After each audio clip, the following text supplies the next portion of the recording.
Abandoned by his own family and sent away to die, Guy was saved by his grandfather, who taught him the way of a sword. For the next 40 years, he simply swung his sword 10,000 times every single day. By the time he finally returned to civilization, he had unknowingly become the strongest swordsman alive. Monsters fled in fear, elite adventurers couldn't survive a single strike, and even the legendary sword saint begged to become his disciple. Now the man who trained his whole life can finally fulfill the essence of his sword, protecting others. The story begins in the castle hall, where people asked if everything was all right with the Gullveig family, right? Also, his son, Lord Heine, had grown up to be a truly worthy man. He envied him for having such a good heir. The lord said they had embarrassed him. One of the guests said he thought he had heard that he supposedly had another son. He said he only had one son, his favorite son, of course. At the same time, a boy named Guy was walking through the castle courtyard, but a son of the Gullveig family called him and asked why he was there. He called him brother in a worried tone, apologized, and said that he just wanted to get some fresh air. He clicked his tongue in a displeased tone, kicked him in the face, and loudly said that he wasn't allowed to call him that. He was the brother of a dirty mother. He fell into a puddle in the rain and asked why he was doing this. He approached him, put his foot on his head, and said that he had never recognized him as a member of a glorious family. He was trash who only knew how to live at someone else's expense. He asked him to stop, but he didn't listen and said that he better get ready. Very soon he would throw him out of here. He started to leave and said with a smirk that it would be better for him to die with his mother. He was not worth even 1 copper coin. He was trash that no one needed. He sat up, saw his father's reflection in a puddle, and called him. He didn't pay attention to it and said that he had told them not to let him out. The servant asked for forgiveness in a worried tone, and he said that under no circumstances should the guests be allowed to see him. The protagonist was very sad about what had happened, and he mentally asked if God could tell him why he was born at all. He went down to the basement, where the servants saw him and asked if this was the child from that maid. That's right. They say she seduced the head of the house. She probably gave birth to a nobleman's child to squeeze money out of him. There are such narrow-minded women. How disgusting. Why did the head of the house even keep a child from such a woman? Probably because if he were carelessly thrown out, there would be an uproar, and it would be a shame for the family. He came to his room and said that he hated this world. Sometime later, he fell ill, and his father asked if it was the same illness his mother had. The doctor agreed and said that there was no special cure, but with careful care, there was a chance. He thought about it, called him by name, and said that he would send him to his father for treatment. He began to cry, understood him, and thought that this meant he was being abandoned. 2 months later, several people were pulling a cart with him and asked why the head of the house had exiled his own father to such a remote place. This is a typical power struggle for the nobility. They say they couldn't stand each other. However, now it means he sent his own son there too. Well, he called it treatment. It would be better to get out of here as soon as possible,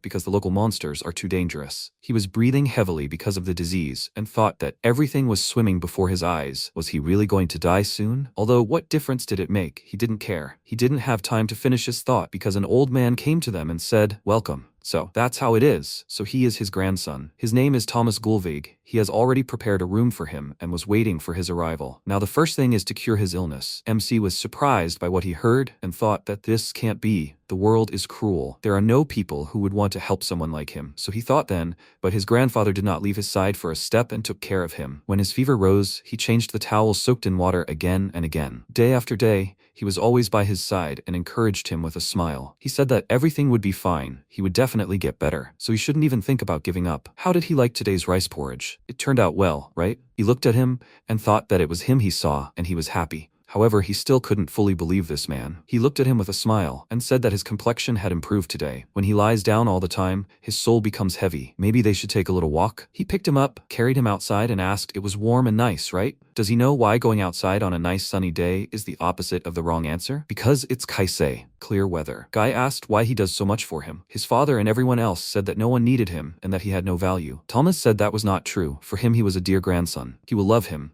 May everything be well with him. He can forget about everything that happened in that mansion and stop making that face. He asked in a puzzled tone, what face should he make then? He said that it was enough for him to just smile, as is natural for a child. He smiled, agreed, and thanked his grandfather. He started to cry because it touched him, and he thought that on that day he stopped being an illegitimate child of the Gullveig house and became his grandfather's grandson. After a year of fighting the illness, when he recovered, his grandfather began to teach him fencing. They practiced sword swings, and he said that everything was fine. His posture had become much better. He turned to him and asked, maybe these swings were enough for today? He asked to teach him some move. They finished training, and he asked his grandfather, he used to be an adventurer, right? He does have some cool signature move, right? He said that sword swings are the foundation of fencing, and that they shouldn't be neglected. He must remember that swords aren't used to become stronger, but to temper the heart and soul. The main thing is to never forget to be grateful to the sword. It helps him become stronger. The protagonist understood him and said that he was grateful for his instructions. Thomas patted him on the head and said that he was doing well, although his desire to become stronger was just like his own in his youth. His talent for the sword and how quickly he grasped everything, all of this was befitting of his beloved grandson. Since he also has outstanding talent,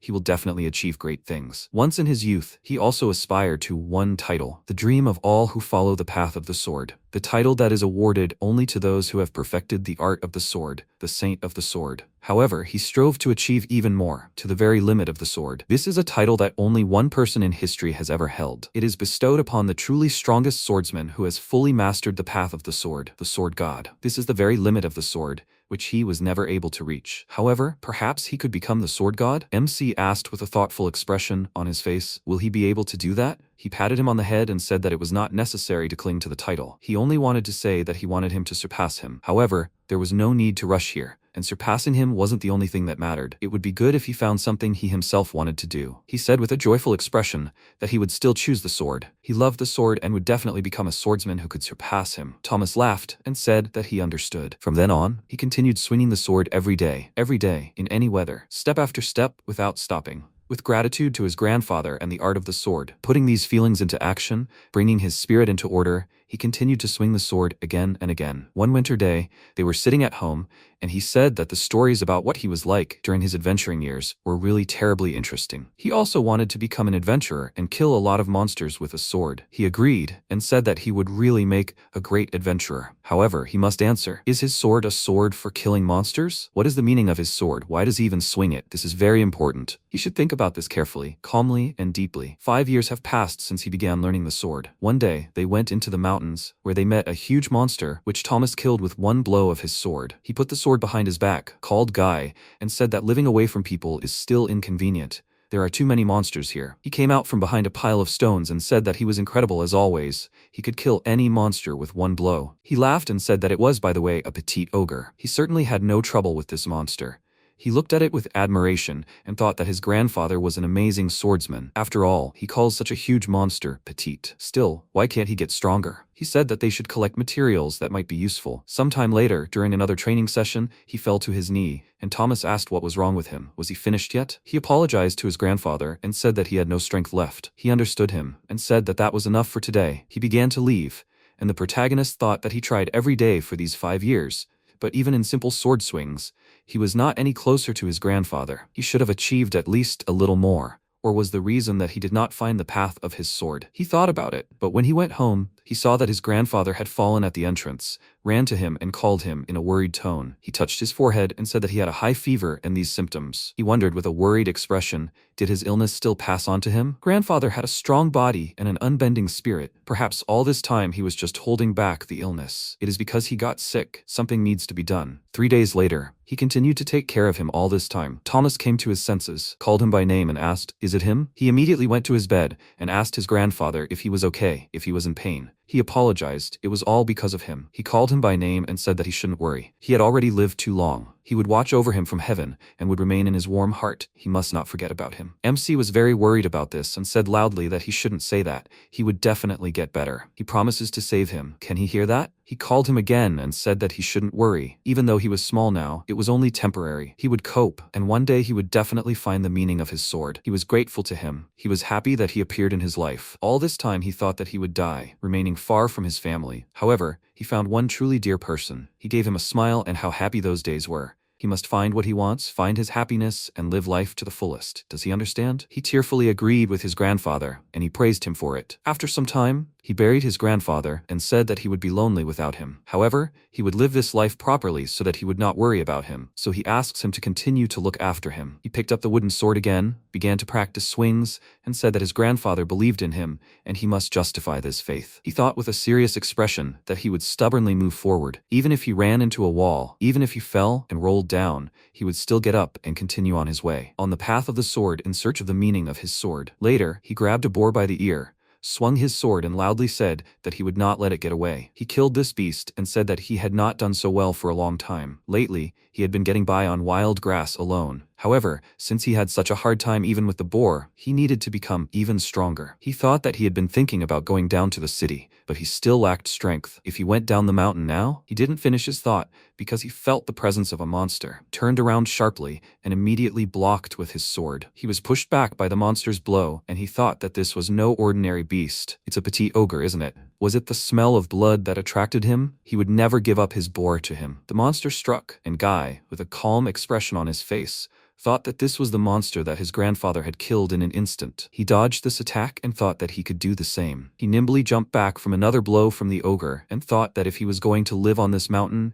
he couldn't lose to some ordinary monster like him every time. Before he went to counterattack, he would cut off its head. He jumped high, struck the monster in the neck with his sword, but couldn't pierce the monster's tough skin. He struck with his hand, threw it back a few meters, and he thought, this is the monster's power. He's scared. He wants to run away. If only his grandfather were nearby, but what is he even thinking? He can't lose heart. He needs to remember what his grandfather taught him. He needs to remember what he entrusted him with. After the monster's attack, he jumped on its arm, ran to its shoulder to take his sword, and thought that he had just tried to strike with just the strength of his arms, and that's why he failed. However, if he used its arm as a support and squeezed all the strength out of his whole body, he said loudly with a determined expression that he wasn't going to die in such a place. He defeated this monster and thought that he was still too inexperienced. He needed to train even more. He continued practicing near his house and thought that the road would be long. He needed to persistently move forward day after day. In the mornings, the obligatory swings of the sword. 10,000 times to begin with, that will be his goal. After that, he goes hunting. Even ordinary animals here are huge. He cannot let his guard down. In the evenings, he studies. His grandfather taught him to read and write, so now he will gain knowledge from the books that were in the house. Surviving alone was hard. Monsters posed a great danger. Every day turned into a series of battles. There were too many of them. Days in which death was always close. Again and again,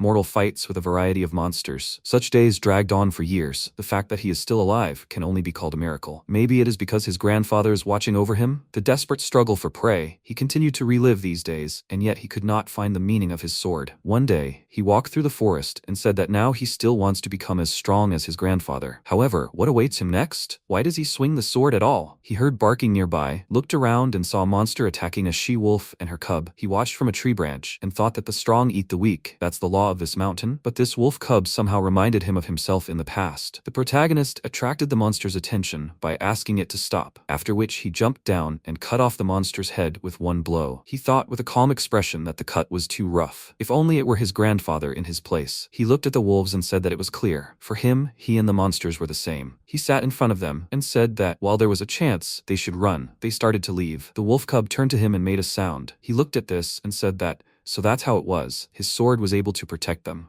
With his sword, he was able to protect someone's life. He thought that he had always been alone, unwanted, abandoned by this world. That's how he felt. However, his grandfather was happy that he came to him. He needed him and protected him. He finally understood, and since he was like this, now it was his turn. He raised the sword above his head and said that his sword was made to protect. Not a sword to become a hero, and not a sword for great achievements. He just wants to stop someone's tears. That's what his sword is for. He will become even stronger, so as to never lose the people dear to him again. Take a stance, gather his spirit, swing the sword. He repeated the same thing a few more times, and thought that until he gains the strength to break through his maximum, he has only one thing left to do: train. After some time, he made 10,000 swings with the sword, and thought that 20 years have passed since he understood the meaning of his sword. Now, as before, not forgetting gratitude, he continues to swing the sword. He looked into the distance with a smile and said that today went well too. He came home, made a fire, and said, that means 10,000 times, which is about an hour. Perfect for a morning warm-up. The first time he was able to do 10,000, it took him half a day. Maybe he has grown a little after all. No, that's just complacency. Compared to his grandfather,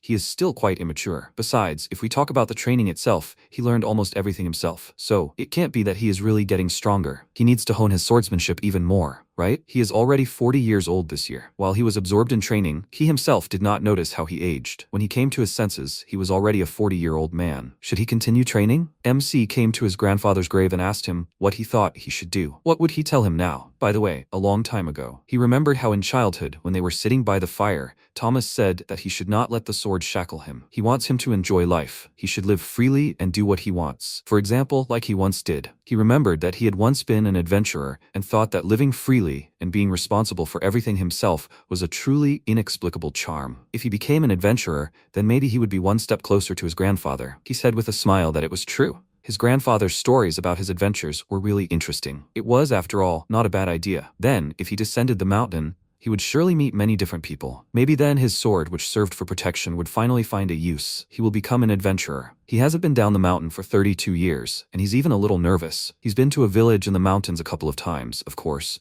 but still, I wonder if a 40-year-old man can even become an adventurer? I'm sure no one starts at that age, but it's not too late. He will try to go as far as he can. He packed his things, opened the door to the street, announced that he was leaving, and thought about how he'd spent more than 30 years in the mountains, locked in training. Will his sword work in the big world? However, he doesn't have any great goal. He'll go slowly, step by step. He walked through the forest and said that 20 days had passed since he left home. They say there are still about 10 days left to the city. I wonder what the outside world is like. He was never allowed out of the mansion. It's an almost completely unfamiliar world to him. What kind of monsters are there? The books only wrote about horror stories, so you have to be on your guard. Suddenly, a large bear emerged from behind the bushes and growled angrily, but upon seeing him, it got scared and ran away. Guy looked back and asked, "What is it? Was there a strong monster nearby?" "No. If you look closely, its body is very small. It's clear. Whatever the case, you can't let your guard down." The monsters ran away from him, and he asked in a puzzled tone, "It's a monster, right?" Actually, when they see a person, they usually attack right away without further ado. Although the monsters in the neighborhood near his house also stopped attacking over time. Maybe there are just a lot of timid monsters lately? While there is still a chance, you need to get as far as possible. After some time, he reached the city, walked further, looked around, and said that perhaps he really was too worried. Perhaps the outside world is a rather pleasant and cozy place. The weather is good, the wind is mild, and there are almost no monsters. However, at that very moment, he heard knights passing by loudly say that there was a monster here, and that they had to protect the carriage at any cost. No matter what, they had to get away from them. The girl, with a worried expression, asked why this monster was in such a place. Several ogres had attacked the knights their convoy and were killing them with their weapons. She saw these monsters, called them high ogres, and asked if this could really be one of that man's henchmen. The knights, with worried voices, loudly said that their path was blocked. Why were there 4 high ogres here at all? They must not tremble. They truly have outstanding physical attributes, but their intelligence is not particularly bright. They must hold their formation,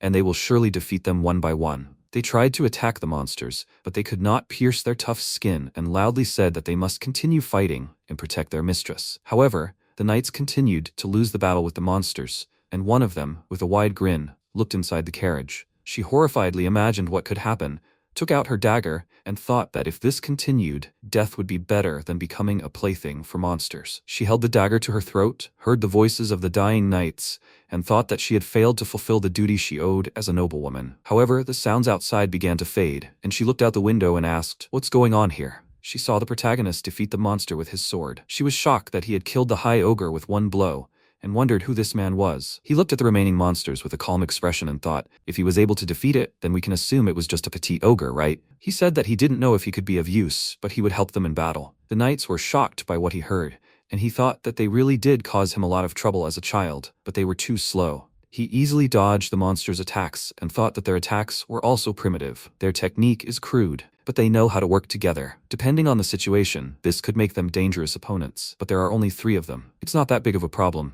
He dodged all the monsters' attacks and cut off all the ogres' heads with quick attacks. The knights said in surprise that he dealt with the high ogres so easily. Did they see how this man moved? Maybe he was some famous swordsman? He shouldn't be distracted. There's another one of them here. However, this time an ogre king came out to them. The girl from the carriage looked at this monster and said that it still caught up with them. She saw a knight in his hand, who remained as bait. The monster killed him, and she thought that if this continues, there will be more casualties. Everything will happen again, like in that village recently. She was very worried about this and thought that this was the monster that was said to be capable of destroying an entire city alone. It would take days to assemble a punitive force. Even if only the 2 of them were saved, many people would still die. She hoped that someone would help. The knights asked him to run, but MC didn't listen to them and calmly took the ogre's blow. This blow generated a powerful shockwave. She looked out the window and asked, "Who is that?" He stopped the monster's blow with his sword and said with a serious expression that he didn't like meaningless battles. However, he apologized. He couldn't just turn a blind eye to a monster that attacked people. The monster raised its hand above its head and began to accumulate powerful lightning, and the knights immediately began to retreat. After that, the monster delivered a very powerful punch and released all the accumulated energy over a long distance. He shouted with a satisfied look, but was shocked when he heard him say in a calm tone behind him that they were saved. He doesn't seem to be any stronger than the petite ogres he knows. He grabbed his sword and said with a serious expression that then it was over. He delivered a powerful blow with the sword and cut the monster into several pieces. The shocked knights asked loudly, "What do you mean by this? What even happened?" The Ogre King was blown away with one blow. "Who is this man?" The girl got out of the carriage, couldn't believe it, and wondered if such men really existed. Guy approached her and asked if she was okay. He hoped that he hadn't interfered too much. She denied it and said that it wasn't like that at all. If it weren't for him, they all would have died. She didn't have time to finish, because he laughed and said that was too much of a statement. He was just an older man. He just nudged the situation a little in the right direction. All in all, he hadn't done anything special. He thought that in reality, he had only laid out 5 petite ogres. She asked in surprise, what was he talking about? He thought that if they called petite ogres monsters, then that was perhaps even exalting him too much. He had said that they really were weak for him. It was only because they had tried so hard themselves. He had only done the best he could. He thought that it was also hard to believe that this was an opponent that the knights could suffer so much against. They were probably just exhausted from fighting dozens of enemies at once. He had only helped them a little with those ogres. He said that she should praise them all for their resilience. Since they had enough hands here without him, he would go. She asked him to wait and asked that he at least state his name. He ignored this request, and she told the knight that she understood everything. Not only the high ogres have appeared, but even the Ogre King. This is an emergency. They must send a messenger to the castle with orders to declare an alert and send out a reconnaissance detachment. They must also arrange to establish contact with the neighboring lords and the Adventurers Guild. She looked around and thought that the fact that they had escaped with such a small number of dead and wounded was a miracle in itself. She would have to thank that gentleman properly. She asked, "They will meet again someday, right?" After some time, the protagonist reached the city and looked at it from afar with admiration. He said, "So this is what it is like, Astrante." He entered the city and said that it was good that he got here without incident. Here it is, the bustle of the city. The noise would simply deafen him now. He saw a building and asked, perhaps this is the Adventurers Guild? He thought that perhaps he was starting late compared to the others, but he was still impatient. What encounters and adventures awaited him ahead? There were surely difficulties waiting there too. After all, he only found what he wanted to do at 40. This is how the path of a middle-aged adventurer begins. He went inside, stood in line, and a guild worker called the next person and said, "Welcome to the Astrante Adventurers Guild." Had he come to take a quest? He denied it and said he wanted to become an adventurer. She seemed a little confused by this and asked, "Do you want to register as an adventurer?" People nearby asked, "Do you really intend to start an adventurer's career at such an age?" He was a little nervous about it, agreed with her, and asked if perhaps there were any special conditions to become an adventurer, or, for example, were there any age restrictions? She denied it and said that anyone who had reached a certain age could register. She apologized for being rude. She was just not sure if everything would be okay. He thought that there was no point in getting cocky just because he had defeated some petite ogre. He said that he was grateful for the concern. "Is it dangerous to be an adventurer?" She agreed and said that he could consider that most quests were somehow related to combat. The difficulty depended on the quest, but running into monsters or bandits was quite possible. That is, without sufficient strength, one could die. She apologized, and he said that she had nothing to apologize for. On the contrary, he was grateful to her for the warning. She smiled because of his words and said that her name was Lilina. "What is his name?" MC introduced himself, and she said that she would then process his registration. He asked if he really could. She said with a smile that, frankly speaking, she was still a little nervous, but he met all the requirements for registration. If she turned him down now because she was worried, then she was unworthy of being a registrar. He called her name, but didn't have time to say anything because she asked. However, he had to keep in mind that he would be starting with the lowest rank, G, okay? Missions of this rank are generally safe, as long as you don't get into trouble, but he still had to be careful, okay? She didn't want him to get hurt. He said that he promised he would never act recklessly, although, even if he wanted to get into an adventure, he was no longer at the age he needed to be. His body wasn't really obeying him anyway. She was a little confused by this, and he asked her to ignore it, and thought that the self-ironic joke hadn't worked. She was filling out a document and said that he should then give his full name. He gave his last name as well, and she said that she would now issue him an adventurer's card, so he should wait a little. He agreed and thought maybe he shouldn't have given his real name after all. However, it was better this way than introducing himself with someone else's name. House Gullvig is a noble, aristocratic family. What if the current head is Heine's brother? He hated him especially. It would be good not to cross paths with him. By the way, who rules this city anyway? She returned to him, apologized for the wait, handed him his card, and said that here is his adventurer's card. He would need it when receiving and handing in quests. He should try not to lose it. With this, the registration was complete. He looked at it with a smile and said, "So that means he is now an adventurer, like his grandfather." She agreed with a friendly smile and wished him luck. He thought that although there had been some alarm, everything seemed to have gone well. However, a guy came out to them and asked, was this some kind of joke, an old man becoming an adventurer? He called her by name and said that such a thing was completely impossible. Was she seriously approving the registration of such an old man? She said that there was no reason to refuse this gentleman. He said that the very fact that he was an old man already made him unsuitable. They would think that the level of adventurers had completely dropped. He would only get in the way. He must quickly return the ID. His words made Lilin indignant, and she said that since he met the guild's requirements, she didn't have time to finish because he slammed his fist on the table and asked loudly in an angry tone,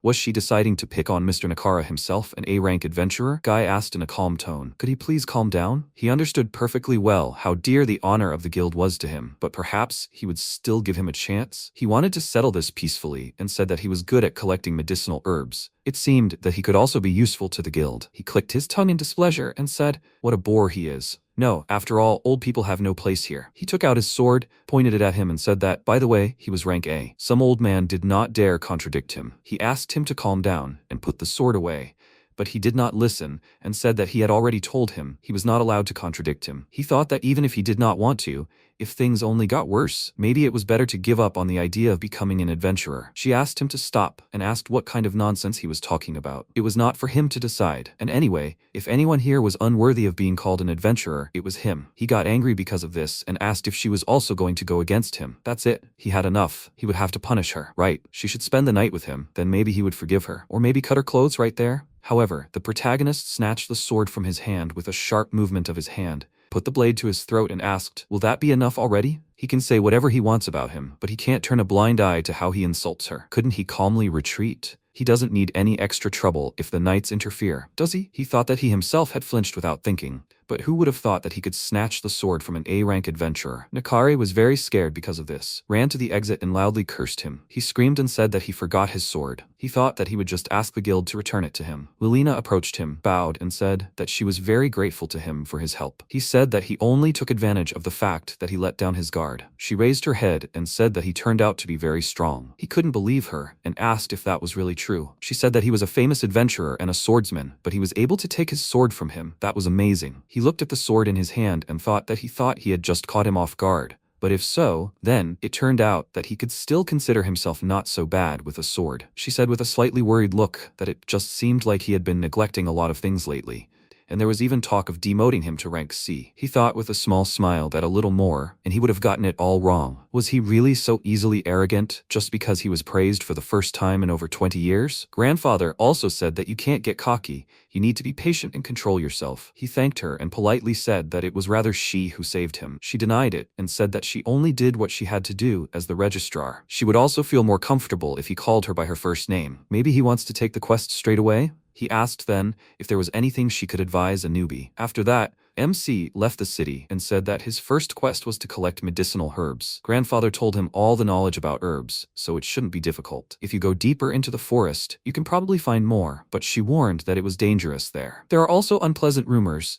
They say that an ogre king and high ogres have appeared nearby, and traces of dangerous monsters have been found in this forest. By the way, she said that even high-ranking adventurers have come here to investigate. At the same time, a girl in this forest was fighting against a pack of monsters and said that she had a bad feeling. These monsters move as if they are chasing her. She defeated a couple of monsters with quick sword strikes and looked around with a serious expression on her face. She continued to fight and thought that she would lose to them. Even in a pack, even with a leader, they can all attack together. However, a powerful blow from a monster occurred next to her. She turned around and asked in a worried tone, "Why is it here?" She saw a giant monster, which she called Cerberus. She said with a wary look that it was a disaster-class monster. How did it happen that a monster capable of single-handedly destroying an entire city ended up here? She entered the battle, clicked her tongue in displeasure and thought, what does this mean? So this is what it is, the very dangerous monster. However, why is it so close to the city? It's useless. Now is not the time to think about it. She will not let him get close to the city. Even at the cost of her own life, she will definitely stop him. She used the skills Divine Speed and Double Strike.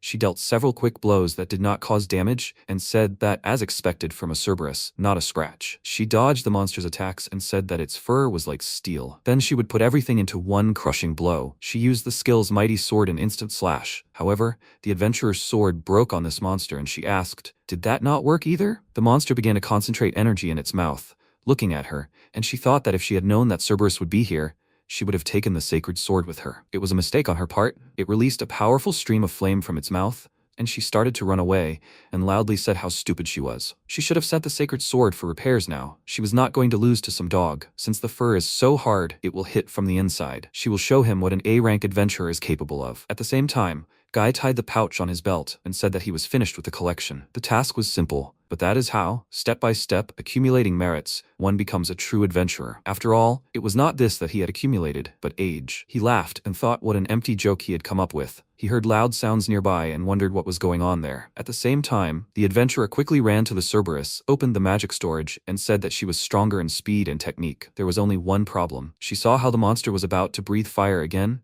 and said that, as she thought, only the middle head breathes fire. She jumped towards him, and said that first she would disable this one. She threw an explosive magic projectile into his mouth. A very strong explosion occurred and the middle head was engulfed in powerful flames. She landed on her feet, grabbed her second sword, and thought she'd blocked his ranged attack. A spare sword, of course, wasn't very reliable, but she should still be able to cut through his flesh. She needed to draw the tip, as if stitching the gaps between each stiff hair. This was her chance to win, to cut precisely and accurately. She quickly ran across the Cerberus's body, but it aimed the snake's head at her. She dodged this attack, ran across the snake's body, slashing with her sword, and thought she needed to be even faster. The monster's entire body began to glow with fire, and she jumped up, thinking that the blow was still too weak. She needed to strike deeper. She struck, but suddenly her sword melted. The monster let out a loud roar. Its middle head began breathing fire again, and she thought, this is what a calamity class means. She was wrong. She shouldn't have fought, but immediately returned to the city and reported it. Although, is there any point? This is an enemy that cannot be met without preparation. If it is possible to reduce the number of casualties, then that's all. She didn't finish her thought because the Cerberus released a powerful stream of flame that destroyed all the trees in its path. The adventurer hid behind a rock, used a potion to heal her wounds, and thought that she no longer had a weapon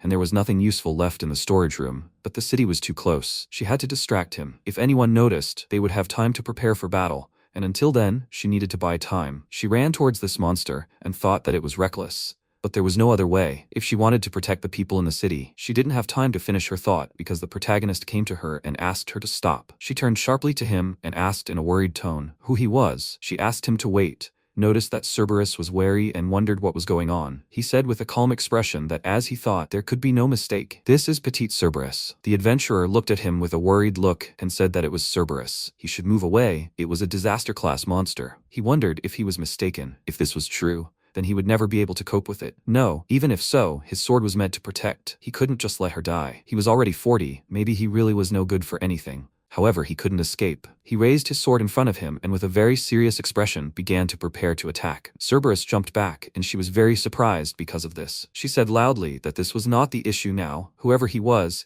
he had to run. Otherwise he would be killed. He said with a calm expression that if he ran away, then they would kill her, but he would protect her. She was surprised by this, and he thought that he needed to concentrate and not lose concentration for a moment. He couldn't miss a single move and wait for the right moment to strike. He waited for the moment the monster attacked, and she was shocked by the speed of the Cerberus and thought that he was completely different from before. She loudly warned him of the danger, but he still stood in place and thought, isn't it too slow? He dodged at the last moment, and she asked in a shocked tone, did he seriously dodge that attack? He turned to her and asked, by the way, is that really a Cerberus? She was even more surprised by this and loudly asked what he was even talking about. He easily dodged the monster's attacks and said that in his opinion, he doesn't at all qualify as a threat called the disaster class. The adventurer said loudly that if Cerberus really was at that level, then all the other monsters could be ignored altogether. Besides, he should stop calmly dodging. He asked to listen to him and said that this was already too rude. She said loudly that it was because he was talking nonsense. Cerberus became very angry. Many snake tails appeared behind his back. She noticed this and thought it was bad. He wants to overwhelm them with the number of attacks to prevent them from dodging. However, if you take a blow with a sword, it will melt. However,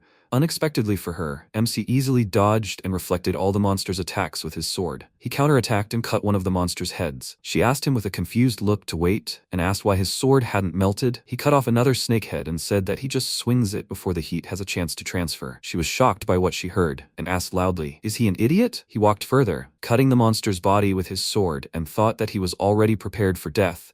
But he still couldn't believe that it was really a Cerberus. He easily dodged all the attacks, counterattacked, and thought that he was slow and his blows were weak. Maybe she got something mixed up? He thought he understood everything and said that it was probably a new species, a Cerberus imposter. She, looking confused, said that this simply couldn't be. She fell to her knees and said that even she had had her fill of him, and he was treating him like a baby. He understood her and asked, "Does that mean he really is still a child?" She loudly denied it and said that if he was like this already, then he would become a real monster as an adult. Anyway, why was he so calm? He looked at the monster and thought that he actually dealt with people like this from time to time back at home. It can't be that the monster he can defeat is a Cerberus. The monster's entire body was engulfed in even more intense flames, and the adventurer, with a shocked expression, asked what kind of heat was that. Just his mere approach would burn her alive. He raised his sword above his head with a serious expression and thought that he couldn't relax. He would put all his strength into the strike. He dealt a very strong blow with his sword at the monster running towards him and said that it was over. He killed the Cerberus with one blow,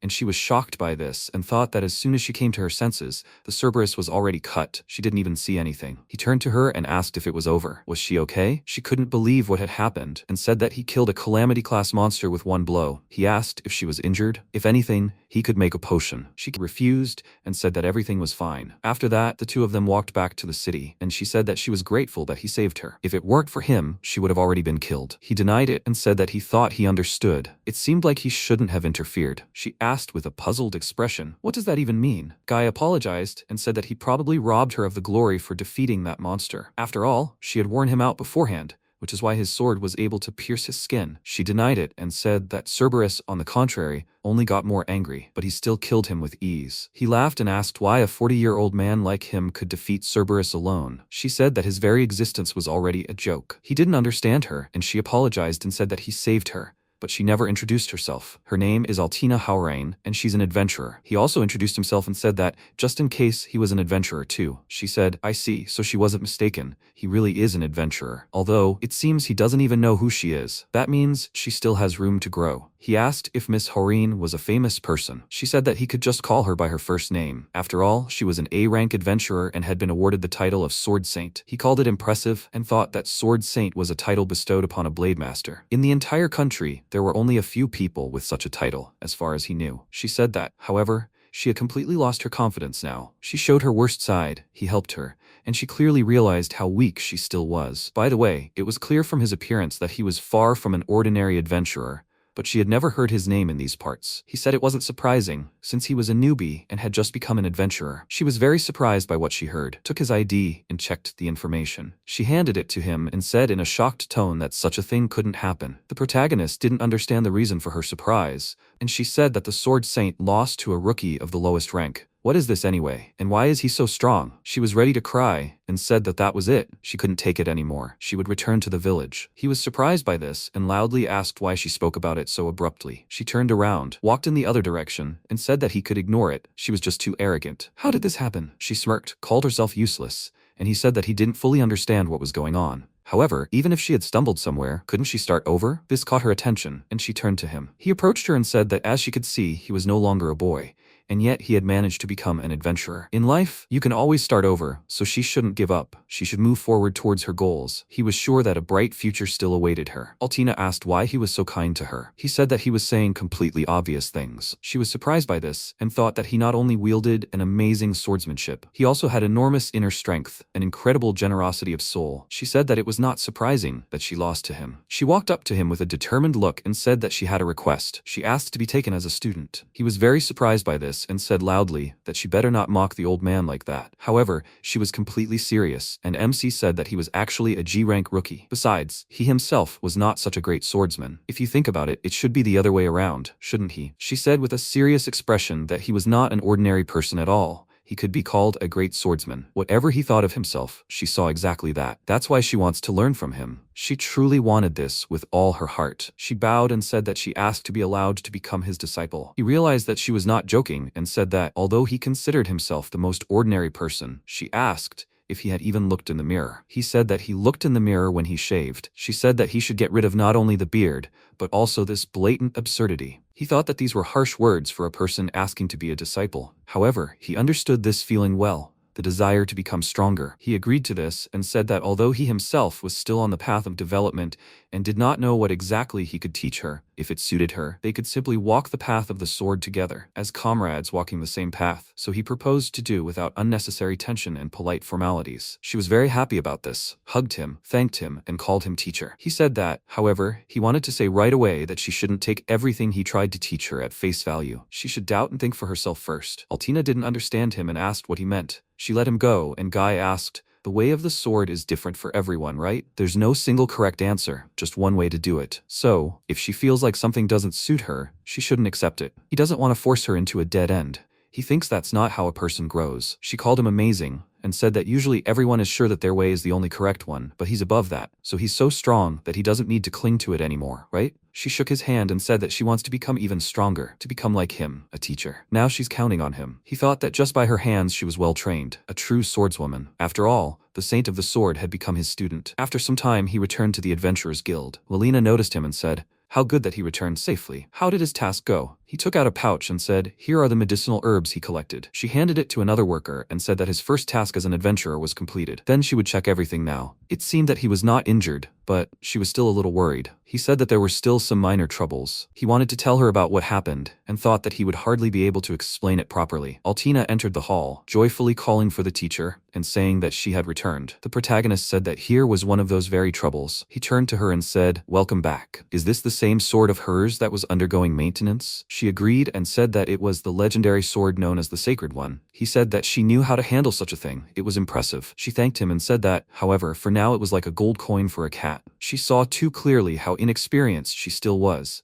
She would learn a lot from the teacher and would definitely become a swordswoman worthy of the sacred sword. He thought that his swordsmanship was about half pure self-study. He said that her attitude was commendable, but he didn't know if he could teach her anything. Although, for example, he could teach her how to make delicious snacks. She said that she didn't need that. He said that then, how to properly pour delicious ale. She said that in fact she wanted to learn the sword. She approached him and told him in a serious tone that he shouldn't be modest. The teacher was the person who opened her eyes to her self-confidence. Besides, why was he so confident in everything that sounded old? Lelina looked at them and thought that they were communicating somehow too friendly. She called him and asked if they knew each other. He turned to her and said that they knew each other was putting it too strongly. It was more like they had just met. Altina said with a smile that he was her teacher. She asked to be his swordsman. She laughed and said that was great. That was what she had thought. However, after thinking it over, she asked loudly, "The Saint of the Sword herself asked to be his student?" He thought with a smile that this reaction was exactly what should be normal. She turned around and asked loudly, "What's so surprising about that?" She had fallen in love with her teacher's beautiful and powerful sword. Therefore,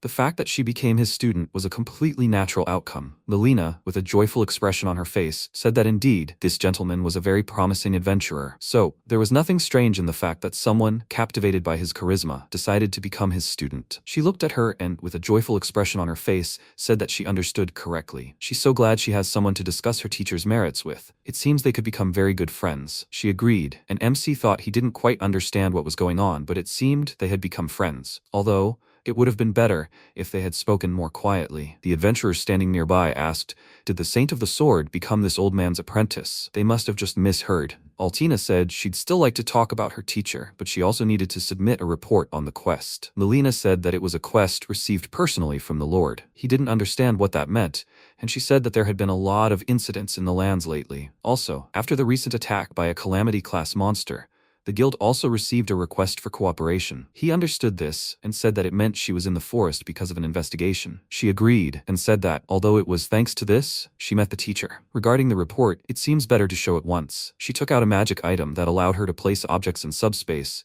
and pulled out the head of the defeated Cerberus. Everyone around was very surprised, and she said that she would take the rest of the parts later to be cut up. The surprised people loudly asked, "Another disaster-class monster near the city?" Lelina waved her hand and said that they must immediately inform the guild master and the lord. The workers agreed, and she turned around and said how good it was that this lady was there. However, she really managed to defeat this monster alone. Altina turned to her and said that it was not she who defeated the Cerberus, but the teacher. She was very surprised by what she heard, and she said with admiration that she would like to show off that magnificent swordsmanship. After all, he cut the Cerberus in half with one blow. She was even more surprised by what she heard and asked, "They say this monster is harder than steel, right?" She said with a smile that for a teacher, not only steel, but he could even cut through the earth with a single blow. They began to doubt whether he was human, and Guy listened and thought that she shouldn't agree with this so easily. She said with a serious expression that it seemed everything was even more serious than she thought. She had thought that the master would make a wonderful adventurer, but not to this extent. He said with a smile that he was only able to win because she had worn him out beforehand. He was also just lucky. They simultaneously slammed their fists on the counter and said that Cerberus couldn't be defeated by just plain luck. He thought they were getting along too well. Later, Lelina brought the money and said it was his reward for collecting medicinal herbs. It would take time to evaluate the materials and the reward for destroying Cerberus, so she was afraid he would have to come back later. He told them not to worry about it and asked if she could tell him if he could use the training grounds. After receiving permission, they went there, and Altina, with a happy expression, asked if she started copying him, she would also become stronger. He said that she would soon overtake him anyway, and it was just training. He just swings his sword. When he started training, she noticed a change in the aura around him, and thought about his incredible focus. He was completely focused on the sword. No, it was as if he was connected to it with his heart. It is the unity of heart and sword, the sword that shook her soul and captivated her. This is the teacher's training that leads to such a sword. She will see it with her own eyes. He swung the sword very quickly, but she began to cry and thought that she could not see anything. He asked with a smile, "Isn't it simple?" She asked with a worried look. "What did he just do?" He turned to her and asked what she meant. She grabbed her head and said that he was just standing with the sword. Although no, it seemed like he barely moved. He said with a puzzled expression that these were ordinary sword swings. The main thing is to collect your spirit, instill a feeling of gratitude, and swing the sword. If she wants, he will show you a few more times. She looked at him intently and thought that this time she definitely should not miss. She must look even more carefully. A strong wind rose around him, and he said that he swung 3 times. What will she say about this? She was shocked by this and said loudly that his swings were too fast.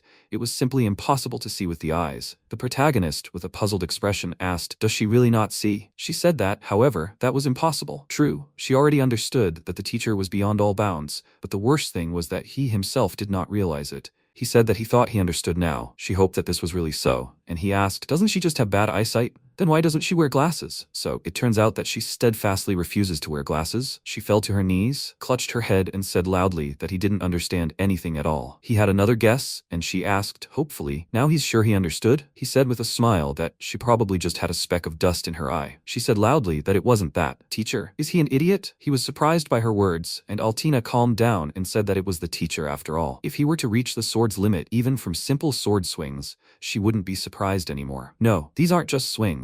It's the kind of concentration, sword speed, strength of spirit and body that gives birth to all of this. These aren't just sword swings anymore. It's something that has surpassed the very essence of swings. Now it's clear where he gets such strength. And how many times a day does he do these super monstrous swings of his? Even once, it seems to her, would already be crazy training. Maybe 100 times. He denied it and said that he does it 10,000 times. She was shocked by what she heard and asked, "Does he probably mean 10,000 in a year?" MC denied it again and said that he does it in a day. She was even more surprised by this and asked loudly, "Has he completely lost his mind? 10,000 times a day of such crazy training that requires the utmost strength and fortitude?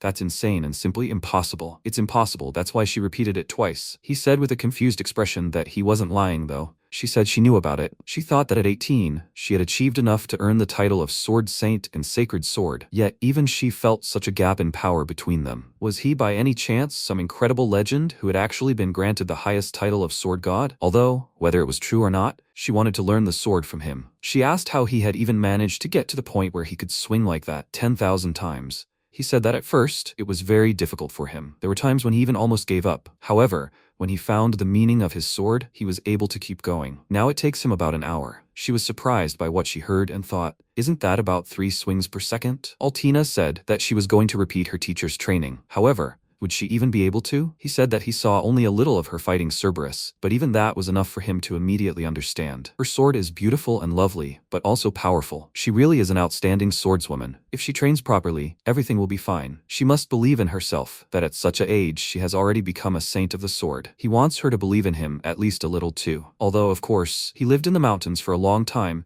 and understands little about worldly life. She laughed and said that she believed in him more than in anyone else. She went to the wall where the wooden sword stood and said that he was so kind that even her motivation jumped. Could he stay nearby and watch her? If he was nearby, she thought it would give her strength. He agreed with a smile and said that she should try. She was happy about this and promised to try. Later, they were walking down a city street and she asked if he hadn't rented a room yet, right? Then she would take him to the hotel where she was staying. Although, to be honest, she was so tired today. She was still far from swinging like his. Guy said with a smile that she would quickly get the idea. She said that she again caught herself thinking how incredible he was. She thought that he wasn't just strong. He was kind and handsome. Although his excessive modesty bothered her a little. He saved her from Cerberus. For her, he was a prince on a white horse. So the two of them were just like heroes of some story, but it was a joke. It seemed that the teacher was more than twice her age, but that didn't bother her at all. In appearance, to be honest, he was also completely to her taste. She grabbed her face and said that she really seemed to be serious about everything. She took his hand with a joyful expression, and he said that it was already indecent. Altina looked at him and said that he was not at all embarrassed. He said with a smile that he was actually surprised. She asked to listen and asked what he thought they would be considered if they were seen together like this. Perhaps in love? He said more likely father and daughter. She said that she knew it. The teacher would probably turn out to be slow-witted. He did not understand her and thought, girls at that age, perhaps he should have said a close-knit family? A carriage stopped next to them. A girl got out,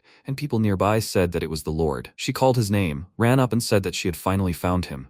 He, with a puzzled expression, wondered who exactly she was. She bowed and said that she apologized for not introducing herself earlier. Her name is Saris Falsrina. She is currently entrusted with the management of Astrante. Does he have a little time? If it is not against him, she would like to invite him to the residence. The two of them got into her carriage, and he wondered why he ended up between them. Altina asked, so he agreed to go to the ruler's residence. But what was her connection with the teacher? Did the teacher really have his eye on a girl like that? He turned to her and said that nothing of the sort had happened, that they were seeing each other for the first time. She called his behavior cruel and said that after that passionate night, they spent together. She called the teacher, and the protagonist asked her to wait, and said that he really didn't do anything like that. She laughed, called it a joke, and he thought that she shouldn't tease a simple village man. She looked out the window and said that when she first met him, she was in complete despair, surrounded by a pack of monsters. If not for his help, she would have been gone by now. He remembered her and said that for sure, that's how it was then. She asked, with a joyful expression, did he remember her? He said thoughtfully that he didn't remember introducing himself back then, however.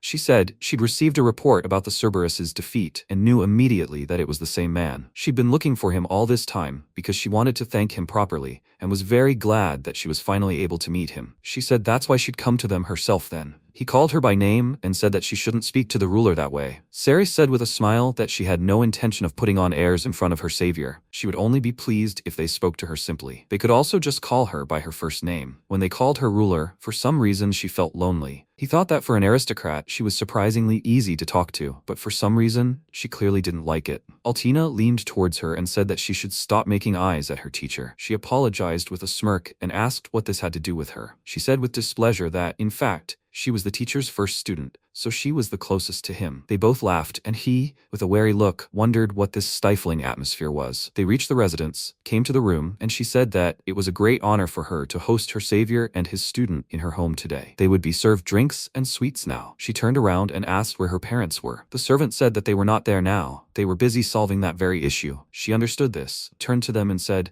that first of all, she asks to be allowed to once again express her deep gratitude to them for saving her from the monsters that day. She asks to be allowed to at least thank him properly. MC said that these words were enough for him. He doesn't need any rewards for defeating some petite ogre. She did not understand him, and said that if she was not mistaken, there was only a pack of high ogres and an ogre king leading them. Altina asked them to wait and asked, so this is the same story everyone was talking about, isn't it? An ogre king and a pack of high ogres, you couldn't imagine a worse combination. Everyone was discussing only who exactly destroyed them, although if it was the teacher, then everything is clear. He, with a puzzled expression, said that, however, he only defeated the petite ogres. They simultaneously said that such monsters do not exist. He was surprised by this and said that, however, grandfather told him that petite ogres are something like goblins among ogres. She asked in surprise, was such a teacher also like a student? His grandfather was also a little out of his mind in terms of sensations, wasn't he? He said with a smile that they were one of the calmest in their neighborhood. He defeated them many times as opponents for training. She was surprised and loudly asked what kind of house was he, in the middle of what hell it was. He said that since he could defeat them, it must be true. They were petite ogres. She called the teacher and said that she loves him, but she doesn't like this ridiculously low self-esteem of his. He has strength that far surpasses even her, the saint of the sword. He has incredible swordsmanship, and it doesn't matter whether he is an older man or beginner. She asks him to believe in himself at least a little. He is a very strong man, and mere mortals are no match for him. He felt a little confused by this and thought that compared to his grandfather,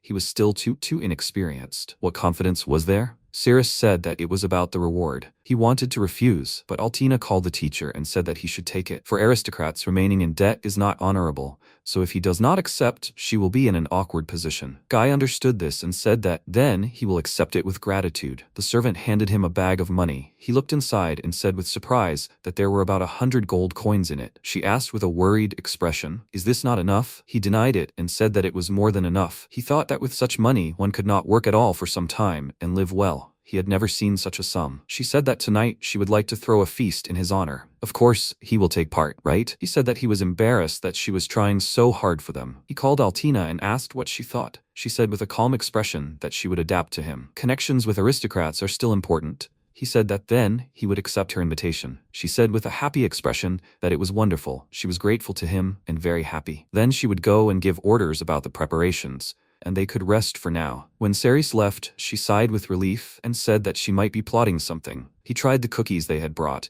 and said that they were very tasty. She turned to him and said that he should at least be a little wary. He said with a calm expression that there was most likely no malicious intent. She had no benefit in luring them into a trap. Most likely, she had some kind of request. Moreover, she, an A-rank adventurer, was here. She said that in this case the target was most likely him. If he understands this, then why did he agree to her hospitality? This is probably an unpleasant matter, and since the problem is with the nobility, everything will become even more complicated. He said that was most likely true. She asked if he agreed because she said that connections with aristocrats are important. He said that was not the only reason. Is it possible to just turn away?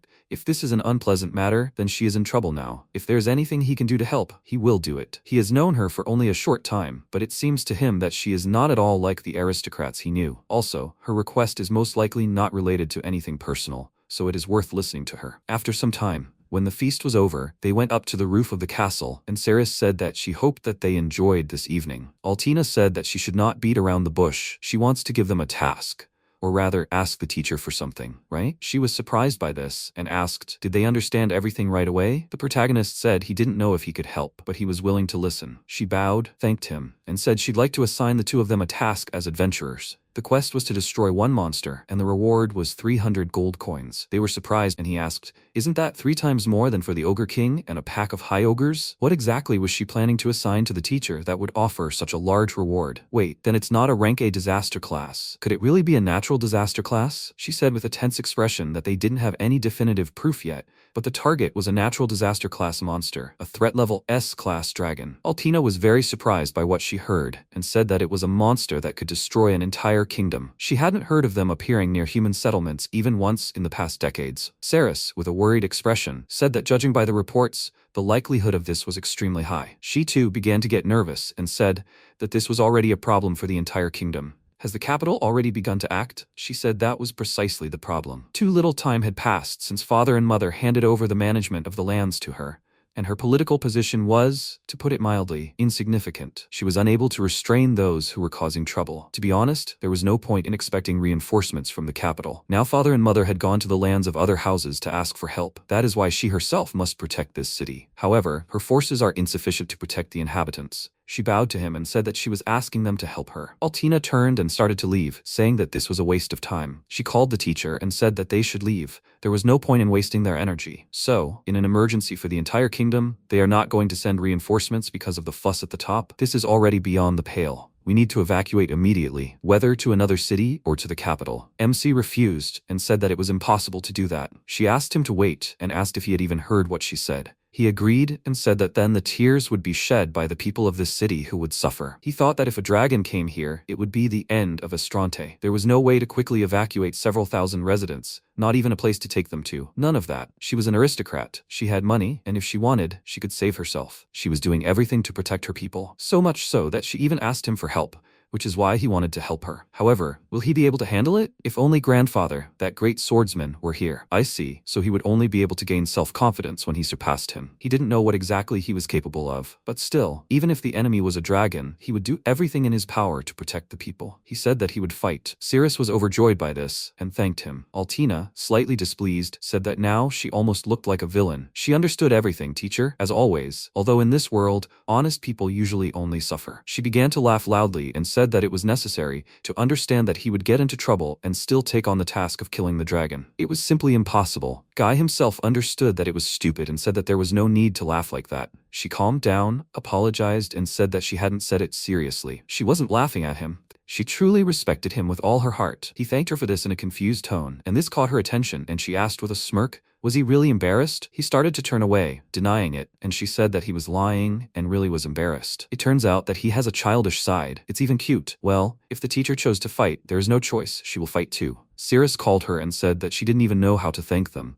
She said with a little embarrassment that there is no need to overthink anything. She is only doing this because she is a student. Her words caught his attention, and he asked with a smirk, "Is this what they call a tsundere?" She also smirked and said that in fact, that's exactly what it's called. Altina became even more embarrassed by this and loudly said that it wasn't like that at all. Even she supported him. She continued laughing, calling her cute, and he thought that he had hardened himself for so long precisely to protect these girls and the city. He would protect them all. Sometime later, a messenger arrived at the castle, entered the office, and said that a report had been received from the scouting squad about a dragon. It was expected that it would approach the northern fortress in the next few days. Saris, looking worried, said that this meant everything was going according to plan. They would meet the dragon at the fortress and defend Estrante to the end. After that, in the guild, Lilina called the adventurers and said that she would now explain the general plan of the operation to destroy the dragon. To avoid panic, they must continue to maintain secrecy. Since the dragon's discovery, the ruler's reconnaissance party has continued its pursuit and reportedly managed to detain it and direct it to its destination using numerous traps. The protagonist looked around and thought that,